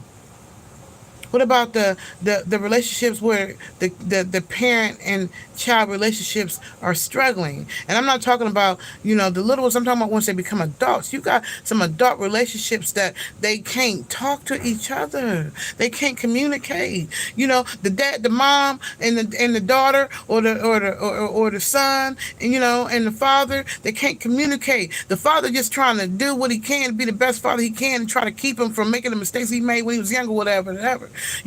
But the son don't want to hear that because the son want to live his life and he don't care. And so they can't communicate. There's a lot of struggling relationships, And so that song, You Changed My World, is from a mother's perspective or a parent's perspective to her child. I'm singing, listen, we was young. This is our first time on earth too. We trying to figure this out too. Listen. We sorry. A lot of times parents, don't know how to say, okay, I'm sorry. If I wasn't all that you felt like I needed to be, at the times you felt like I needed to be that. Or, I'm sorry. Let's talk. Let's go to counseling, And that's really the phase that I'm in with my kids right now. Like, right now they, some decisions that I made, I wasn't thinking about, okay, so this is how it's going to affect them. But then again, if I hadn't left, then who's to say it wouldn't have affected them in a different way? You know what I'm saying? I could have stayed in a stable relationship, but the stable relationship that I could have stayed in that would have been financially stable would have been emotionally abusive, right? Thank you, Miss Gracie. You know what? I appreciate that. If ain't nobody else listening, listen. If I only got you and Miss Tanisha and Miss Gracie, I appreciate y'all for letting me know. That y'all are hearing what I'm saying. So that means that God is using me, and I pray that being transparent in this journey will help somebody else. Whether you're a young mother or you're like me and you're seasoned and your kids are older and you're trying to explain to them like, listen, these are the reasons why I had to make those decisions, and I'm sorry that it wasn't always easy, you know, but I'm trying to figure out my way through life with three other beings, So I'm trying to figure out my trauma, right? Because it's generational. I'm trying to figure out my trauma, and while I'm trying to figure out my trauma, and I'm on this journey, my trauma is causing your trauma. So now that y'all older, y'all mad at me about the trauma that caused y'all. But listen, I was trying to figure out my own trauma. Like we all trying to figure this thing out. Lord have mercy. I'm going to get that book for sure. Um, you know what? This helps me. It's so funny because I really do go back and I look at my lives because I understand. Even though I'm just right now, I'm just speaking. I'm just whatever comes to me. I'm just speaking. I'm just speaking. I'm just speaking. But then I go back to listen to what God is using me to say because I know that He's using me to say things that I need for this journey, and this helps me with my not smoking. So I go back and I watch my lives. I go back and watch all of them, so I can hear, what how God used me during that live, and what did I say, or what was said during that live, or what am I learning, um, yeah, I use this. So I don't know who all will see this. I don't know how many people will look at this. Like I said, I never know because I see there's two people at least online. So if nothing else, if this is not helping nothing but the three people or the two people that liked it or the three people that's on here, Miss Gracie or Miss Tanisha, if it ain't helping nobody else, yes, Miss, I do that whatever we ask is a journal. And so I've been keeping. So this is what God has been having me do. Well, let me finish my sentence. I'm the worst with not finishing a sentence before I start on another one. So if this doesn't help nobody else but the few people that come by here, praise God. That means that it was for a purpose. Now to go back to your question about the journal, yes, I do. So God has been having me get up in the morning, and He's been giving me scriptures like either he's been like I'll wake up and the Lord deals with me early in the morning. I don't know about y'all, but it's like I can hear God's voice the clearest in the morning before I ever open my eyes. I don't know, for me. So anyway, He gives me scriptures, right? And so I've been getting up in the morning and I've been reading whatever chapter, not just the scripture, but the chapter. Like He's giving me Isaiah. Let me see. I actually wrote down. I wrote down. Hold on. Let me get on. I wrote down the. I've been writing in. So this is my journal. This is my journal, and I've been writing in it, and it's been doing good for me. So yeah, writing. In fact, a journal is. I've been keeping journals for years. It was journals that got me into writing. That's how I started writing. And so I would start off with writing in a journal. Like my first journal I got when I was on my way to basic training, and I started just recording my thoughts in my life, and I was started off just talking to God. But that's what got me really into developing that one-on-one private relationship with God, I feel, when I was in my 20s. And it also got me into writing more, you know, and just developing that one-on-one time with God. I feel like that's what this has done for me. So I write, yeah, in my journal. Um, and He's been having me get up every morning, on this no smoking journey. This is, mind you, this has been like over the last 3 weeks. This has been going on, right? And so He had me read Psalms 23, Then he had me read Psalms 91. He had me read, and I'm talking about the whole chapter. When he gives me a verse, I read the whole chapter, right? So he gave me Psalms 23, he gave me Psalms 91, he gave me Isaiah 61, he gave me Ecclesiastes, you know what I'm talking about. Ecclesiastes, Ecclesiastes, whatever, chapter 3. And that really stuck out to me because he said there's a time and a season for everything. You know, there's a appointed time and season for everything. So whatever we have been brought to this earth to do, there's an appointed time and season and level. Like there's a level. You know, there's levels to this journey, and there's a appointed time when you're supposed to reach each level, right? Or each time. Or even when you meet people at an appointed time in your life, because those people are needed. That's when I say destiny helpers. Destiny helpers are people who come into your life at divine times, right? At an appointed time, and they either bring you wisdom, knowledge. They might bring you tangible items, you know, or something. There's something that they're coming to give, and you need that at that exact moment. You need that. So that's why I said to you, Miss Gracie, you know, and I'm also saying it to you too, um, Miss Tanisha, and then whoever else is on here, you know, that shares this or whatever. You are what I call my destiny helpers at this season of my life, right? Because, you know, God is using me to help other people who for whatever their journey is. For you, Miss Tanisha, you know, it's probably about the smoking. You know, it's helping you. You know, and we're going through this together. We're understanding the signs and the side effects of, you know, letting go of an addiction. Any addiction that you give up, the body is gonna act a fool because it wants what it wants. You feel what I'm saying?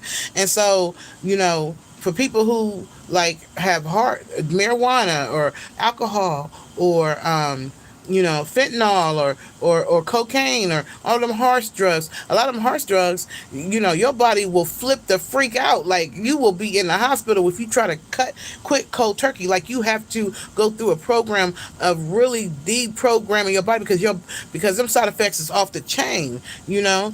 But for the ones who are serious about doing it, they can do it. The only thing that I don't like, right, and that's just this, you know, this is my thoughts as a nurse, right? A lot of times when we're trying to quit something, you know, because we're in a world where everybody take a pill and you'll be okay. Take a pill, take a patch, take a this, take a that. You know, that'll help knock that out. But then when that helps knock that out, then now you're addicted to that. You know what I'm saying? I noticed that when I worked in the drug and rehab area. So for the patients who were addicted to fentanyl, they would give them like methadone. But then the patients become addicted to methadone. And so when they try to stop taking methadone, they still go through the same cycle, you know, and side effects and all the kind of stuff that they would have went through if they had just tried to quit fentanyl by itself. You know, they tell them, okay, well, you know, you got this opioid addiction, so in order for you to get off this opioid addiction, we're gonna give you some methadone. Okay, but the patients get straight up addicted to methadone. So what I was finding that when I was trying to quit smoking using the patch, it would work, but then it was like I was trying to, my body started rejecting it. My blood pressure started going up. I started having headaches. I'm like, okay, I'm trying to quit smoking with these daggone patches, but it's causing me the other issues. So God has given me the strength to just quit. But he had a plan, you know. He had me doing it step by step by step by step by step. Not all at once, but once I became serious. That's the other thing. You got to be serious. You got to get yourself to that point where you're ready. If you're not ready, then you'll probably have a lot of false starts. But when you're ready, and your spirit, you know you're ready. You've been praying and asking God, I'm ready. Got this a date. I want to do it. Please help me because I'm ready. I'm tired of being addicted. I'm tired of having this substance control me. I'm tired of, not being able to just, I just want to be free. Jesus, I just want to be free. I want to be free from anything that's keeping me bound. I want to be free. When you get to that point, when you really feel that way, then you will start taking them baby steps and be serious about it. I'm really serious about it, but that don't mean it's not a struggle. It's an everyday struggle. Jesus, every single day, every day. Oh my God, and I feel like this. Once I get past the 30 days, I feel like the next 30 days, will be easier. You know what I'm saying? Because I'll start to, build a life without them. You know. I'm starting to build a life without cigarettes. Cigarettes has been my best friend. It's been like my lover. You know what I'm saying? This is a long term relationship I didn't have with these cigarettes. you know? Yes, ma'am, Miss Gracie. I like your questions. Your questions be pulling out all kinds of stuff. What's your question, Miss Gracie? What's your other question? But so you can do it, Miss Tanisha Gatewood. You got this. We got this. You didn't even come. You know what? It's so crazy because Miss Gracie is saying, I'm inspirational. Praise the Lord. Thank you, Jesus, because it's only by His will and grace. But you're not here by accident because I've been saying people who come to my live or who have been following this journey with me, you're following this journey with me for a reason. There's something in your life that you're trying to start or stop or do. There's something, or God is trying to speak to you about something. And, there's something about, my journey that aligns with your journey. That's the only reason why He has put us together. And that's what I call destiny helpers. Destiny helpers are people who come in your life at a certain time, at a certain season, to bring either information, bring wisdom, bring knowledge, bring a substance. Sometimes they bring money, opportunities, they open doors, they do things. And in order for you to get to the next level, this destiny helper has to come. So that's why I always say you got to be obedient, because when you're obedient, you will be in the right place at the right time to do your assignment, and your assignment may be dependent on your obedience. So let's say I didn't quit smoking that day. If I hadn't decided to quit smoking that day, then I wouldn't be making this video. And if I wasn't making this video, there's a possibility that I would never, Miss Tanisha wouldn't be here, or Miss Gracie wouldn't be here, or the other people who might be trying to quit wouldn't stop by. And maybe there's something that I'll say, or something that Miss Gracie will say, or something that's said, throughout this journey that's going to help somebody else who's battling an addiction. Because it ain't easy. We've been holding on to these addictions like they are like they are kids, or like they are a relationship, like they are a lover. Like we've been holding on to like that, where you don't. I would never leave home without my cigarettes. I'm like, okay, where's my keys? All right, where's my purse? Okay, where are my cigarettes? Like that was the journey.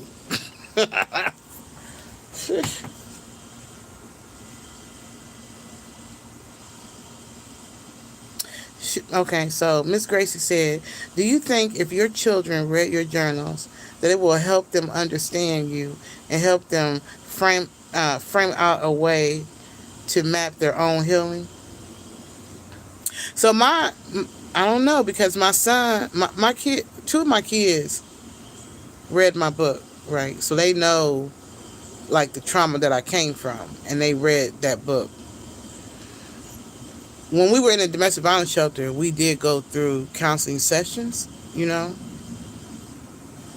But I think at this age, to deal with whatever they're angry at me about, and it's really the first two. The other two is not. We was all together, but it's like, I guess the two older ones needed more than what I guess was able to give specifically to them. My oldest son was quiet. He was very quiet growing up. So you got children that are very quiet, and you just think, oh, they quiet. Understand, there's a lot going on inside that brain.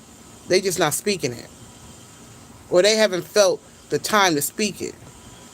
So they isolate themselves. They're quiet, or they shut themselves in a room and they play the game and they don't want to be bothered with anybody. Those are signs. But I was too much in my own journey to recognize those signs because we were going through so much. So I didn't understand the extra stuff, the signals that he was pointing out. I just figured he's quiet. And whenever I'd be like, "You want to do this or that," he never wanted to do nothing or whatever. And those were signs of depression. But maybe I wasn't understanding that because I was going through so much at that time. And then my daughter, I didn't even know back then that she had lupus. So all the symptoms and the drama that I was going through with her, Lord Jesus, take the wheel. I didn't even realize it was because she had lupus. We didn't find out till she turned 21. So I'm dealing with one who's quiet, who's balling, who's like a volcano with whatever he's feeling. I got one who's having temper tantrums. It seemed like every other second. I thought it was taking me through there. I'm telling you, stubborn, just don't, now that she's older, she just like angry at me because she got lupus. I'm like, listen. Then I got another one, the third one, who so she probably needed more, you know, at that time, and she was the one that got all the attention because she demanded it. So the quiet one wasn't getting what he needed. The the the the the daughter with the lupus, who I didn't even know she had lupus, was showing out because of what was going on the inside that we didn't know was going on. And then I got the third one, because you know that the third ones always go through something. So the third one was going through his thing, acted up in school. I'm like, Jesus, take the wheel. I'm going through all this and still trying to deal with all these three different personalities. Four, because I got four kids.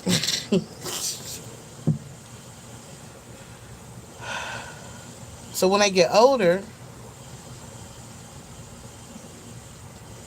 the two older ones is angry, and they want to blame me for this, that, and that, and this, and this, and that. And I'm just like, Lord, you can't be blaming me about decisions that you make at 25 and 30 because something that happened when you were 6 and 7. Like you're making your own choices now. And then not only that, but if I give you advice and you don't listen and then it don't go right, why are you still blaming me? So I don't know if them reading my journals will make a difference or not. I don't know. I feel like we do need family counseling, but I'm just like, they're going to have to come to me because I have already tried to talk to them, and maybe, I don't know, they need some time to go through life, and then when they come back around and they feel like talking about it, I'm here. But I'm just like, I can't handle all that and not smoking too. It's just too much. Like every time I start to really dealing with what's going on with my two older children, I get to crying and I get emotional, and it's just too much for me to handle. So,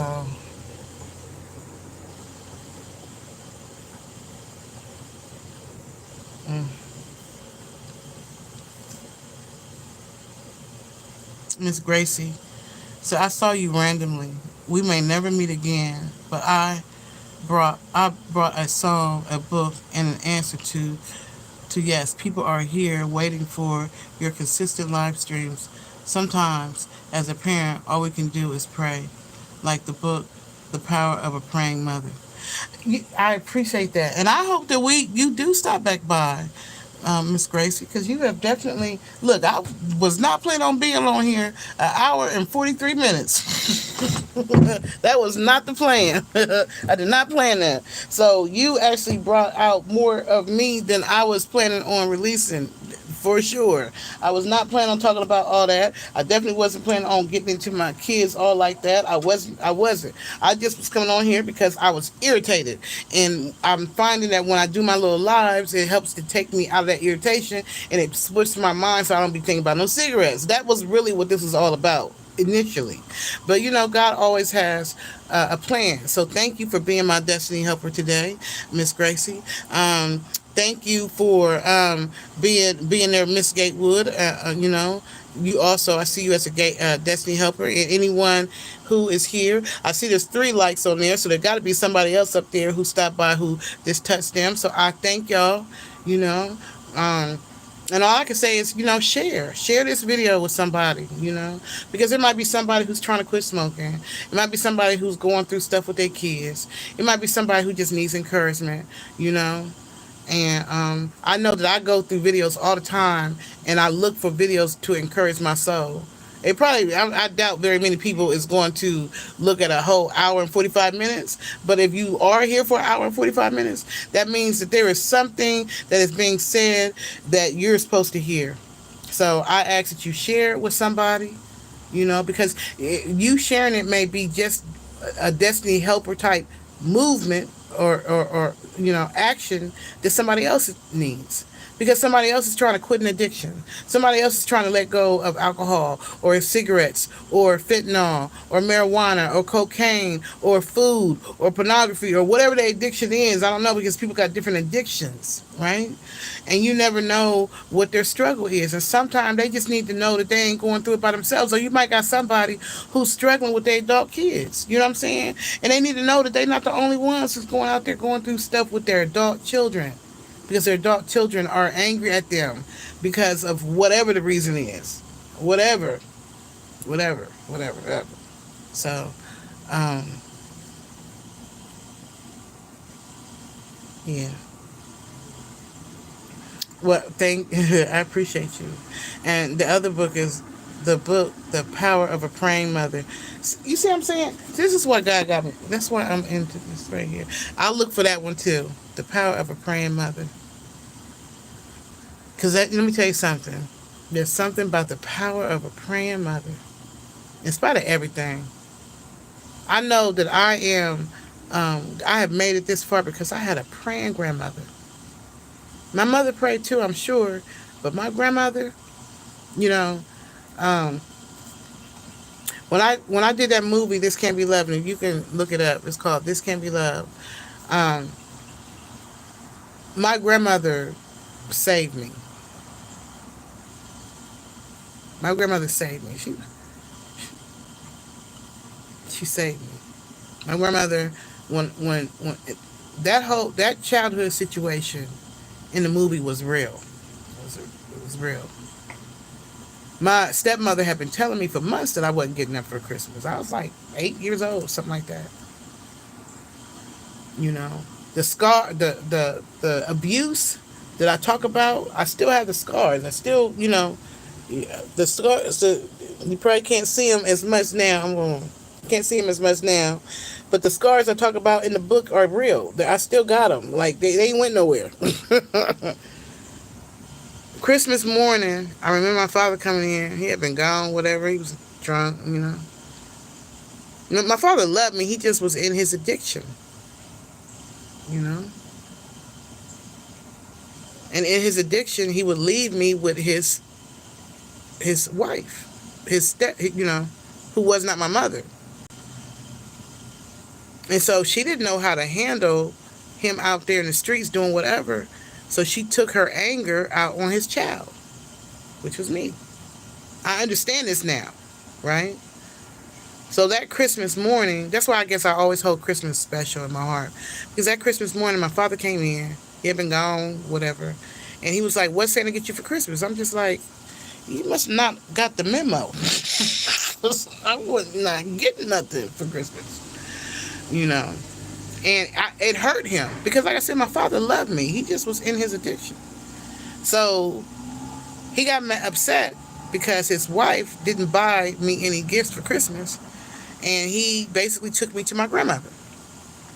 And of course, if she wasn't treating me right, she wasn't taking care of my hair or my clothes or whatever. So, when my grandmother seen me, and my grandmother hadn't seen me, my father, my grandmother didn't drive. They didn't know where my dad lived and all that kind of stuff. But I guess it hurt my dad so much that he was like, "I'm going to take her to my mama's house." So he took me to my grandmother. And when I went there that day, it was my aunts, my uncles, because they used to always get together and play cards. And, every Sunday, that was the thing that my grandmother and my aunts and uncles did. So I hadn't seen them in forever. Like, I didn't remember them because it had been so long. But that is a ritual that growing up with them, that's what they did. So anyway, when they took me there on Christmas and my grandmother seen me, my grandmother at that moment was like, "She's not going back." My grandmother said she ain't going back. And I never went back. My grandmother raised me. And I had a praying grandmother. Because even when I was out about, I know she was praying for me. So I know the power of a mother's prayer is real.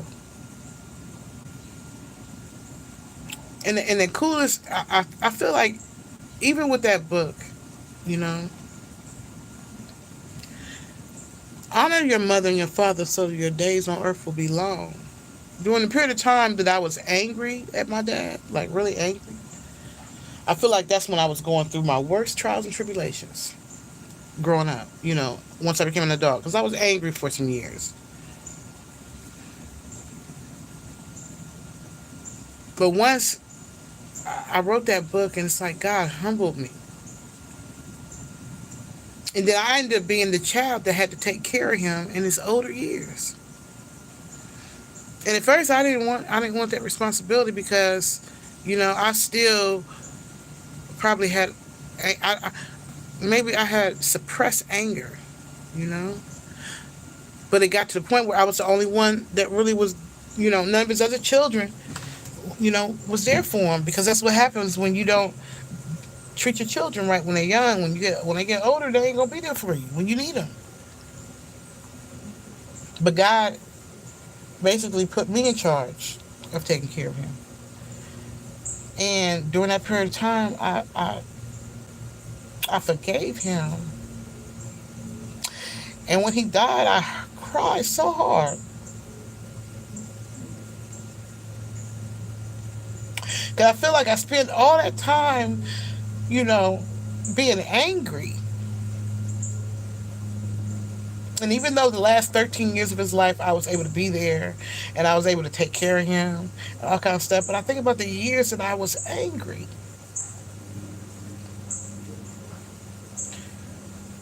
Probably not really understanding his mental health, that he had mental health issues. He had a drinking problem. He had an addiction.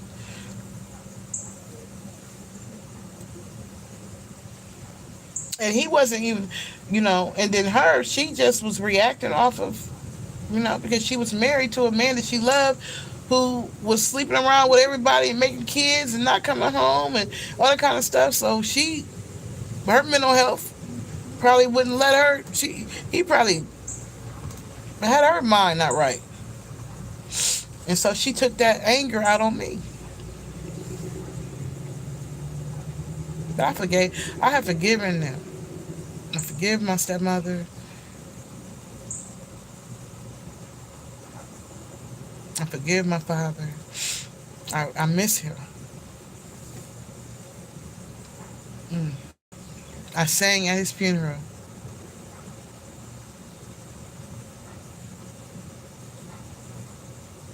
So I just pray that me and my children will get past our little thing so that our years are not. You know. Well, I'm on here going off and on and on and off. So let me get off of here because I'm getting emotional and it's probably time for me to roll up out of here. Thank you so much, Miss Gracie, for everything. And yeah, and I did forgive him. I appreciate you. Yes, them grandmas do hold down. Yes. My grandmother, she was the one who just really, I knew she loved me. Yeah. I knew she loved me.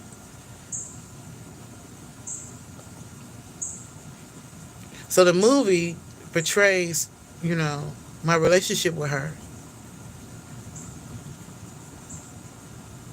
I feel like the movie does more so than the book.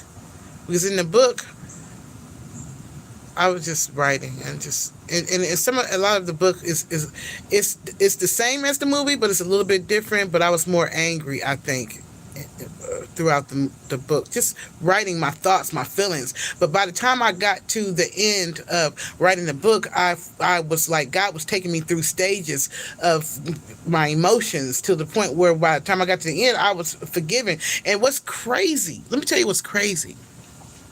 So I'm writing this book, right? I'm writing this book. I wrote this book in, I want to say it was 2001 when I wrote This Can't Be Love. So I wrote the book in 2001. It's a mixture of fiction and real, but the childhood was real, right? So what trips me out is the way I wrote the book at the end, It's exactly what really happened in my real life. When I read the end of the book, This Can't Be Love, that's exactly what happened to me in real life in 2023. That's crazy, but it's the real. Right. So I wrote the book to, for my own therapy, and then also, to speak out against domestic violence and child abuse. And I did the movie because when I first prayed to God about writing the book, I asked Him to please help me turn it into a movie. And it's not because I had any skills on how to write a movie or how to make a movie or how to do anything. God gave me all that and sent the people, the actors and the actresses and all that stuff. God sent all that. Those were all destiny helpers to create this film because I didn't know how to do none of it.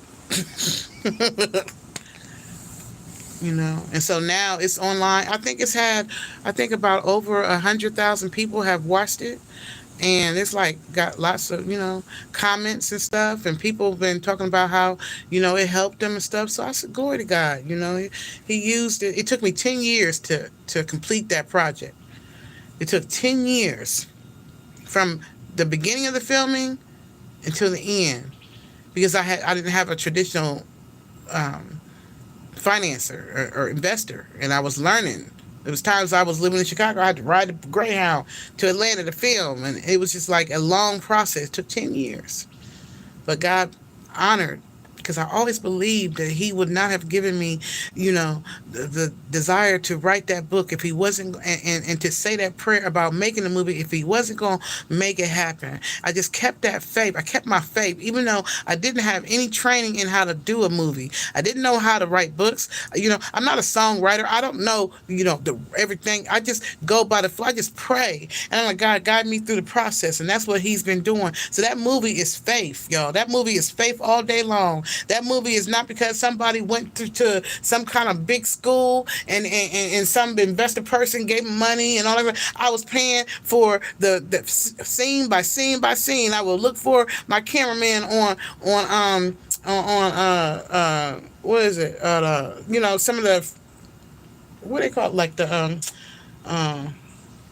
Craigslist. I was finding cameramen on Craigslist and in different schools, and I was just going through this process like I taught myself. I got a book. God showed me, how to do make the script, and then He sent somebody in my life to help me, to inspire me, to encourage me to keep going and not quit. He would send people at the times when I was ready to quit, like, I'm tired of this. It's been 5 years, it's been 6 years, it's been 7 years, I don't feel like doing no more of this. And He would send people in that would give me what I needed at the time I needed it. There was a time when I didn't have a baby for a scene, and I'm just like, and I was tired. I'm like, I'm about to quit. I'm like, you know what, when I film this next scene, the movie gonna end right there. Like, that's how I was tired.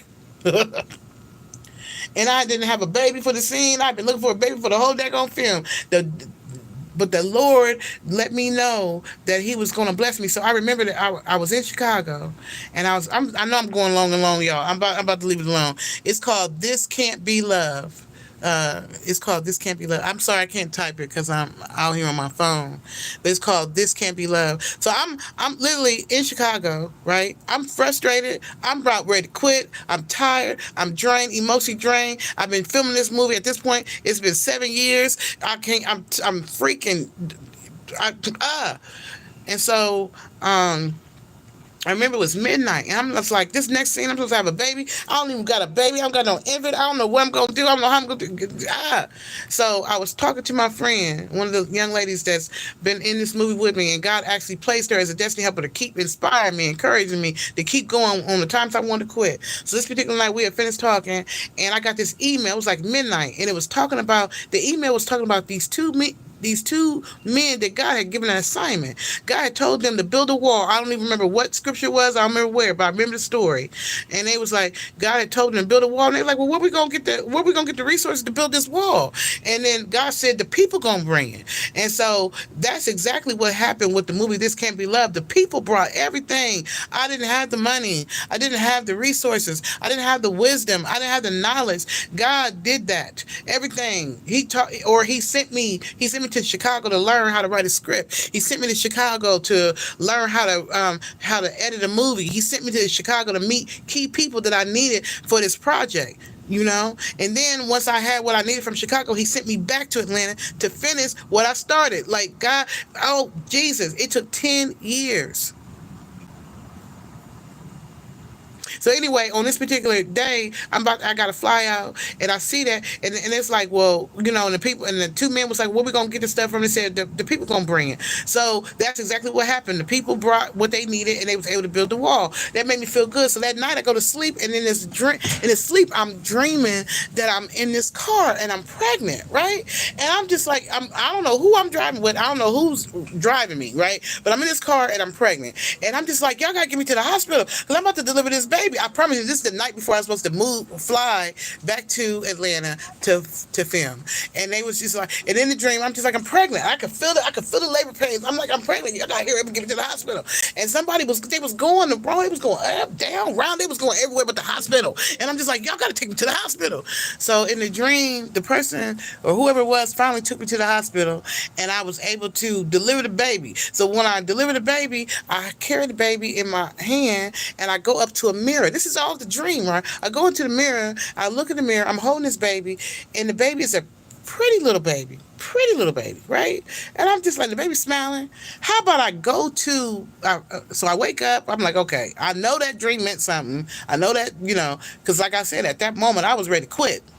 I get to Atlanta, and all the actors have to come in to meet me to sign a little paperwork or whatever. And one of the actors came in, and she brought her grandbaby. How about her grandbaby looked just like the baby in the dream? And so I was just like, this next scene, I need a baby. I said, do you mind if your granddaughter plays that scene? She was like, yes. And so the baby that you see in the movie is from the actress.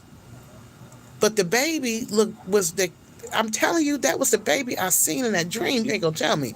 And so it was like that when I filmed that scene, and I saw how God provided what I needed, and everything was above and beyond what I expected. I knew, like, Patricia, you cannot quit. You can't quit. You got to finish this film project because there's a reason that God has assigned you with this. And he didn't say the journey was going to be easy, but he promised you that he would give you everything you needed when you needed it. So that gave me the strength to keep going. There were so many people, destiny helpers, that God sent in the making of that movie over the 10 years that helped me get to the finish line. Because I ain't happy by myself. I didn't have it by myself. Now, listen, Miss Tanisha. After I finished that movie, I was like, I don't have a desire to go through that process again. I don't have it in me. I ain't got another. If I was to do another movie, it would have to be like completely, like invested in. Like, I would have to have an investor to give me all the money, and I'd have to have a whole team to help me do everything. I would not want to go through what I went through again. No, that was too much. I don't even have a desire to. And I got other books that could be made into movies, but unless an investor come and drop down the money and be like, "Come on, let's make this movie," then I'll be ready. I direct the heck out of it. But if I ain't got an investor, I can't go through that again. That was too much. I can't do it.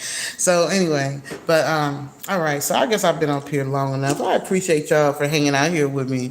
I've been up here a whole 2 hours. I really didn't talk. So I hope that this helps somebody. The movie and the book, This Can Be Love, is more than just a movie about child abuse and domestic violence or about this woman who overcomes. It's about finding that superhero within, even when the odds are stacked against you. It's about continuing to have faith towards a goal or something that God has given you and refusing to quit no matter what. Because that's what it took. Them 10 years of me filming, it took that. It took me crying. It took me praying. It took me everything, but I could not quit. So that's how I feel about this not smoking thing. I feel like the same determination that I had to complete that film, even though all the odds were stacked against me, is the same determination that I need to have to not smoke. Because God said, those he set free is free indeed. So if God has given me the ability to quit smoking for 3 weeks, then I can do 3 more weeks. This is where I'm at. But I understand that it's one step at a time. So anybody who you are trusting God about something, whatever that something is, it's one step at a time.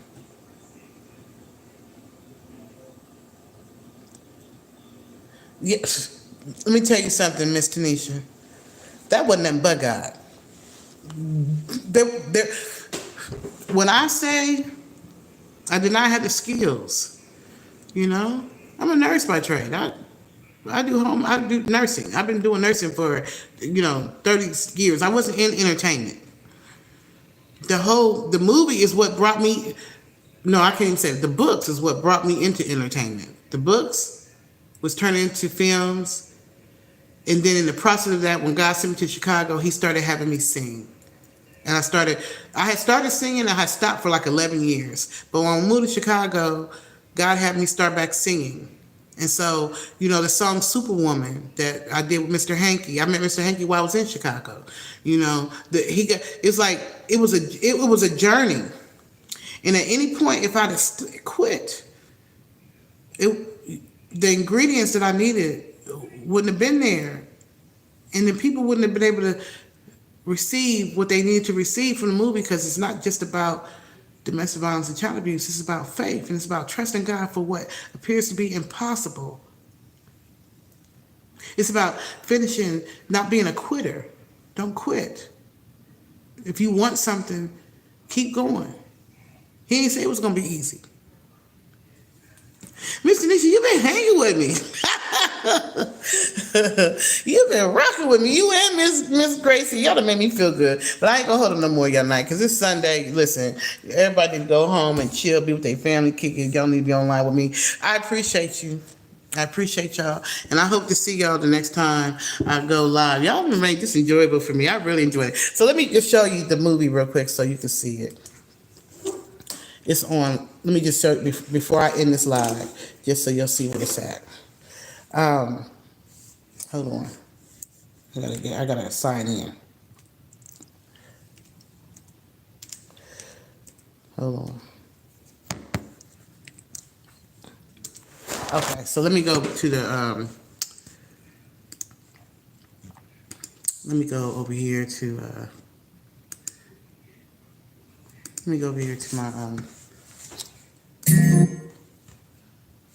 okay, so let me go to my channel. Hold on. Oh, look at me. Okay, I see myself. I can see two people up there watching me. Let me try to turn this around. Okay. That's me. All right, so let me see. This is the movie right here.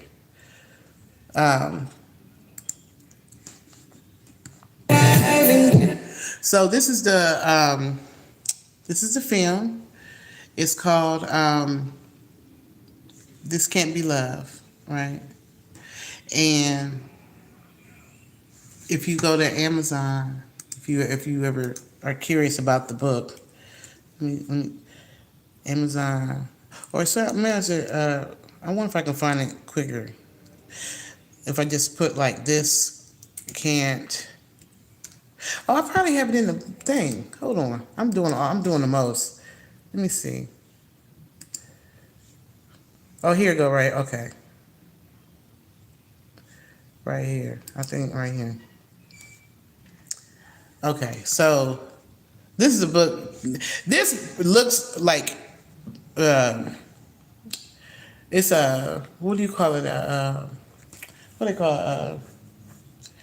It's like one of those. I'm trying to think of the name. It's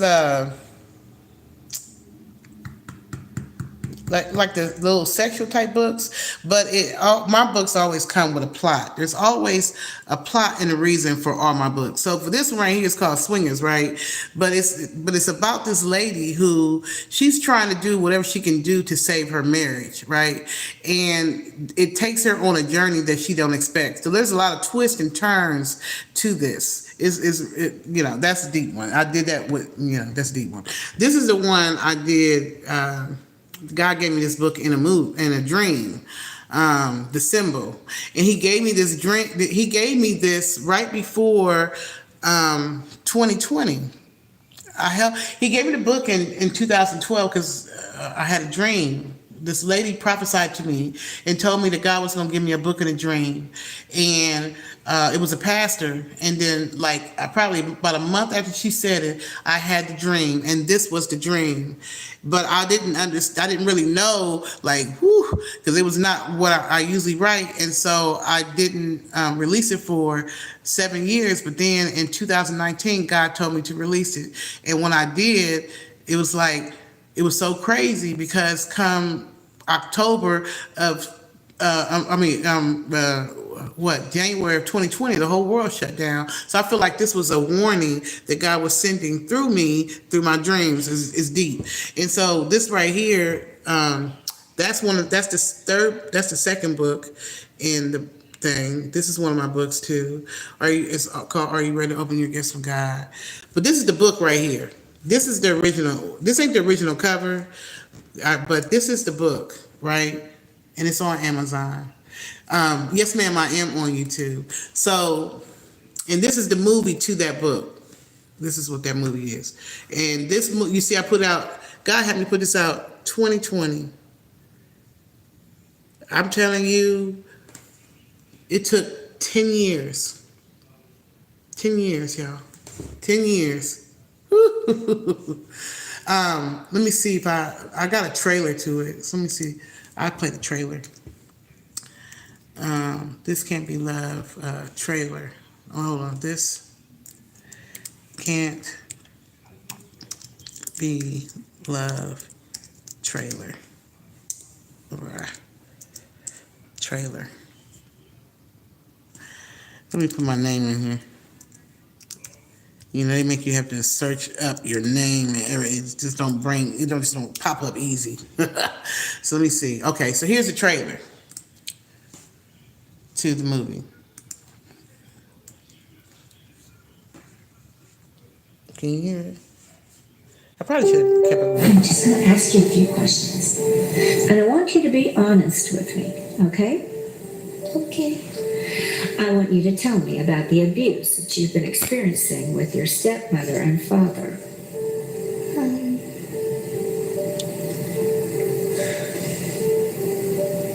Stepmommy would beat me whenever I was bad. She would stab me with a knife.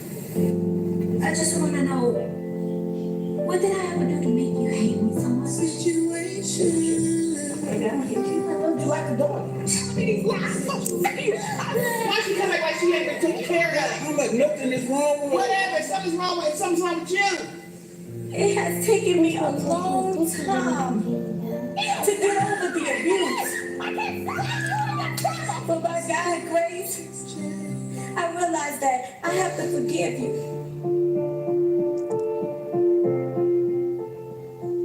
Are you ready to be Mrs. Clyde King? Yeah, I'm ready to be with you. Ready. Thank you.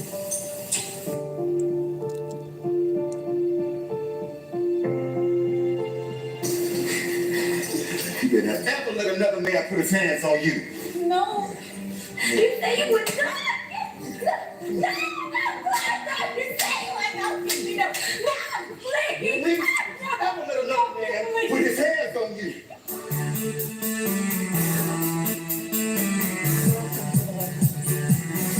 Lord, thank you for allowing these ladies to come over to the garden.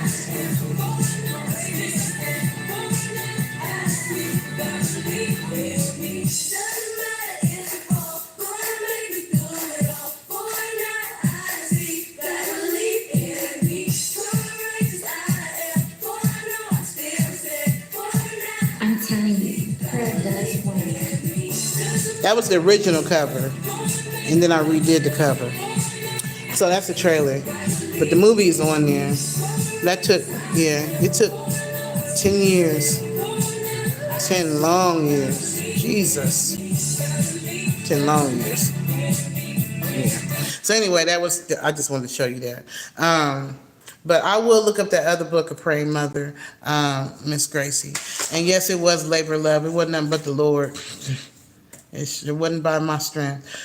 Just like quitting smoking is not by my strength, but I'm trusting God and I'm taking it one day at a time. So anyway, I just want to thank y'all for stopping by. I want to thank you, Lord, for using me as your willing mouthpiece and speaking through me today and allowing me to have this live, and for the people that you brought through. I pray, God, that whoever sees this, either now or later, that there will be something about it that will touch their spirit and their heart and their mind, whether they watch the whole 2 hours or they will only watch 2 minutes. Just let them get something from it that's going to be a blessing in their journey in some kind of way. And thank you for those the destiny helpers that you brought to the live today to help me get through these 2 hours and to bring out what you want to be brought out. And I just, I appreciate you and I adore you. In Jesus' name I pray. Amen. Thank y'all. Y'all have a great day, okay? Thank you, Miss Gracie, Miss Denise. Appreciate y'all. Mwah, mwah, mwah.